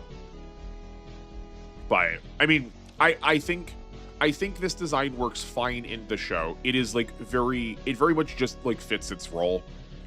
And like some things are just not going to translate well to sprites because of like the enormity of them. Like the scope of them sort of requires you to be able to take in a much larger view, and like the GBA is not designed to do that. So I'm not like upset about the fact that this is not landing exactly well. But I guess, and also in the reverse of what I said about the Fortress, it feels like there's just no border on this. This also feels like it is cut from a different game and someone just like didn't fully cut the whole of it, right? Admittedly, I didn't make this sprite. I like ripped this sprite, so like I could have ripped it badly, but I can assure you that no, when I ripped it, there is the like edges of this do not feel like they are quite tuned up. They don't feel quite finished. We are going to skip over my middle entry for a second, because I think it's going to be like the longest conversation. So let's save that for the end. And then we'll talk about Carrot. As much as I love Carrot as a unit, good golly, does he look so stupid. Oh man, I'm never a fan of this kind of like joke style that Japan really likes. Like you can see this in the through line, not just with mecha shows, but out of a lot of designs. Like this happens on like local news stations too. It feels very... it feels very juvenile, but it also feels very thrown together, which I don't think is a betrayal of what the Carrot is from what little I know about the Combattler. But just because I can respect the fact that it is doing the thing that it's narratively supposed to do, doesn't mean I have to like it. Right, so the fault here is that I just think that looks stupid. I think you could I think designing that way is totally valid, and I think it makes sense to be able to design that way, and I think this fits that design. But I also just think it looks dumb, right? Like it attacks with forks and spitballs. It has like an oil drum on its back. Something just doesn't hit the eye quite right to it too, because it has this more cartoony style. The like size of the eyes being like off, they're not the same size to try and like confer this idea that its head is turned a little bit. But they feel mismatched in size, and like maybe actually the original robot is like that. I just have not seen enough of it to see that. But I think they're supposed to be the same size, and they aren't. And then the same thing with the mouth, right? The bottom mouth is open, and you can see a little bit into its jaw, like the bottom of its jaw, to like show that the mouth's open. But the top looks like it's been like straightened off, right? Where if it closed its mouth, I think the lid would land on the right side of its mouth and then just not finish on the left, like not finish closing on the left side of its mouth. Yeah, it's it's like I think it is visually very confusing, because there's some elements that are sort of squared off and facing one direction, and there's others that are trying to like take this like 2.5D, like 2.5 dimensions perspective. Yeah, I just it's hard to look at every time I look at it, and I'm not going to look at it anymore. My fourth pick for my least favorite designs in R is the mass production Qubeley. I went back and forth between it and the Regelgu, because they're doing sort of the same thing, but I like the Regelgu a little bit more in terms of its like actual design. It's just the execution, where the mass production Qubeley is just a little bit messier, I think. But my main gripe with it is just like, why is it posed this way? Why is it moving this way? This feels really out of place. This feels now like an overcorrection of trying to give dynamism to movement. It feels like we're trying to force a unit into a position that feels very unnatural, and just like does not translate well into the GBA, right? This looks, I think this would look a lot better if we got to see it in motion, but because we are locked to unanimated sprites, it feels just so odd that it's kind of just like locked hanging here. It would be like if someone was like in a runner's position and just sort of like slid forward that way, like one leg up, one knee forward, one arm like out, and one arm back, right? Like that works if you see it. If you take a freeze frame of it, you go, oh, I can see this thing that is in motion. But then when it just needs to stay there statically the entire time, it's like, okay, well, hold on, something's wrong now. We are hitting levels of uncanny that's like not fun or interesting. It just feels like we maybe should have brought this back to the drawing board and reconsidered how we were going to like have that model be. But I also really like the Qubeley designs. I really like how clean and uncluttered they are. So adding the like extra fins on the back, adding the cannons to the shoulders, I think takes away from the really like the very simple lines of the Qubeley. I don't want to like go into this too hard, because we can talk about this in I can talk about this in the art design stylings that I do at the end of streams. And by this point, I haven't done Zeta or Double Zeta yet, so I want to save that a little bit before we can look at like the actual full original arts to get a better sense of it. But there is value in simplicity. There is value in being really gaudy and having a lot going on visually, but there's also value in having very little going on and being purposeful about it. And I think the mass production Qubeley takes away from that as far as how the Qubeley was originally designed. So like that clutter on top of a pose that also looks like it needs to be dynamic and isn't, is not winning it any favors. Megaborg Valtori is going to be last on this list because he is here for a unique reason, which is to say I am like never going to be pro a design that leans on like racist caricature. To my knowledge, none of the rest of these do so, or at least do so in an overt enough a way that I'm like going to notice them. I think you can maybe make an argument about like the Ultron Gundam or the Dragon Gundam, but I think that's maybe part of the point. Like they're trying to say something in that way, whereas Beltori feels like we're just sort of leaning on, like the cowboys and Indians motif, the like tribalism motif, the Orientalism motifs. Not that it's doing all of those, but just that there's like some visual designs that are baked into common parlance enough that we sort of accept them as if they are part of the canon and that's like an immutable fact, rather than like the willingness to question and go, what is it we are actually saying by designing a character this way. I have not watched Daitarn, so maybe I am throwing all of this into a very ignorant hole, but having a white guy drive what is, as far as I can tell, designed to have the visual stylings of an approximation of like an African tribesman is, I think, a very blatant use of racism to try to evoke a sense of otherness and monsterhood that is just like blatantly and factually a problem in media. And like this is not the only instance of this. Japan has done this regularly, not only just Japan, but because we're in the context of like anime and manga, we will focus down and not be so broad as to not make an actual real point. Japan really likes to do this with these like tertiary or one-off characters because it feels like a sort of gimmick. It feels like a recognizable trope. It tells you information without needing to actually say something to you, and like that is what stereotype is designed to do. It is to code information in a way that lets you guess at what is true without actually understanding what is true. If you're doing that for visual design and you're doing it in a way that does not alienate like a person, you know, that's good and useful. Like that's what we should use visual design for, right? We can look at a jet and we don't need to be told that it goes fast because it is sleek and pointed.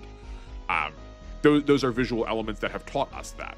We can look at something that is shaped like a human and go, oh, that's probably supposed to be our hero because we like to think of ourselves as important. We're telling stories about ourselves. Something that looks like us is probably going to help communicate something about us.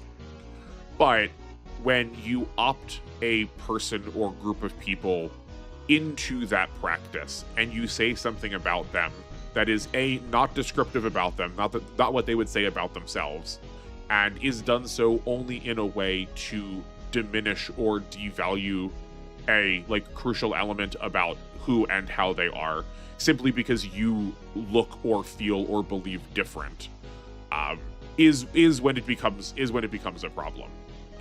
So that is why I think it is all but inappropriate of me to put Beltori anywhere other than into the worst design. Pretty much every time he's been on screen, I have made a point about this. So if you are a longtime watcher of the series, whenever he showed up in R, I definitely said something to this effect. So if you'd like a little bit more about this, you can find it throughout the channel.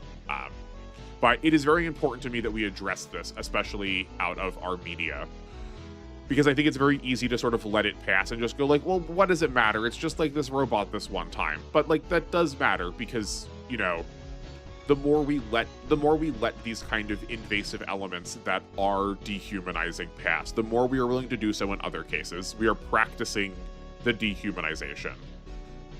And it extends beyond just this one instance. The more we practice it about one thing, the more we're willing to practice it about another thing.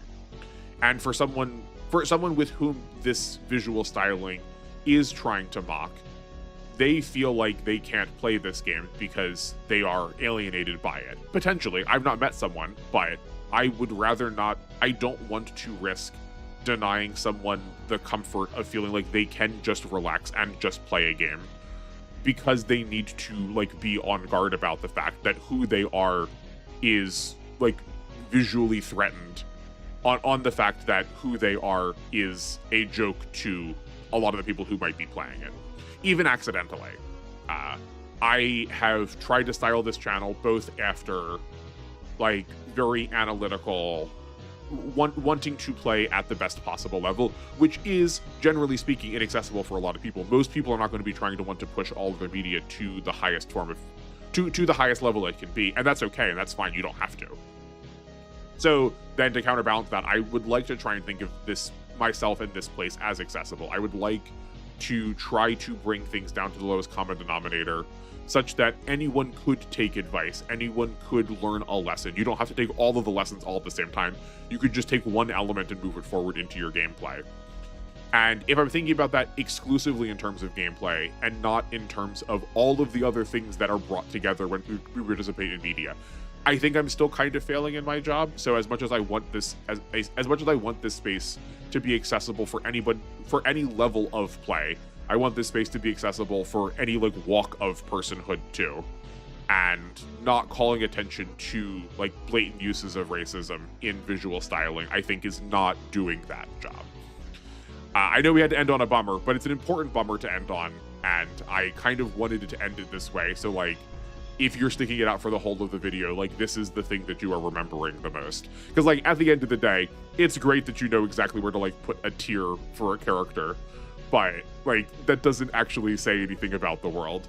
So thank you for watching. I really appreciate you sticking it out to the end of this. I hope you like all the rest of this, right? Like, don't let this exclusively be the episode where I lecture you about race and racism in media. But like, take that with it too. We need to take all of our media as like, how can I think about this more critically, both in terms of what am I going to play next turn, but also about like, you know, what are we letting pass our filters. If you like this kind of thing, you could be reasonably sure to expect it for other games. It might just take a little bit of time because it's kind of hard to make these really big scope. What do you do and how do you do it? If I've only played the game once or not even like finished the game, and not even finished the game the full time. I have some other projects I would like to work on too, to try and give us just another pillar of information we're going to be pursuing on this channel. But yeah, if this is your first time watching one of these, and you'd like something punched up a little bit more, I do have a tier list of efficiency that's broken down into 2 videos, just because there's so many units, we couldn't do that all in one. You can find it. You can find it here. I guess I can link it in. I'll link it. I'll have it linked in the description. You can find those down there too.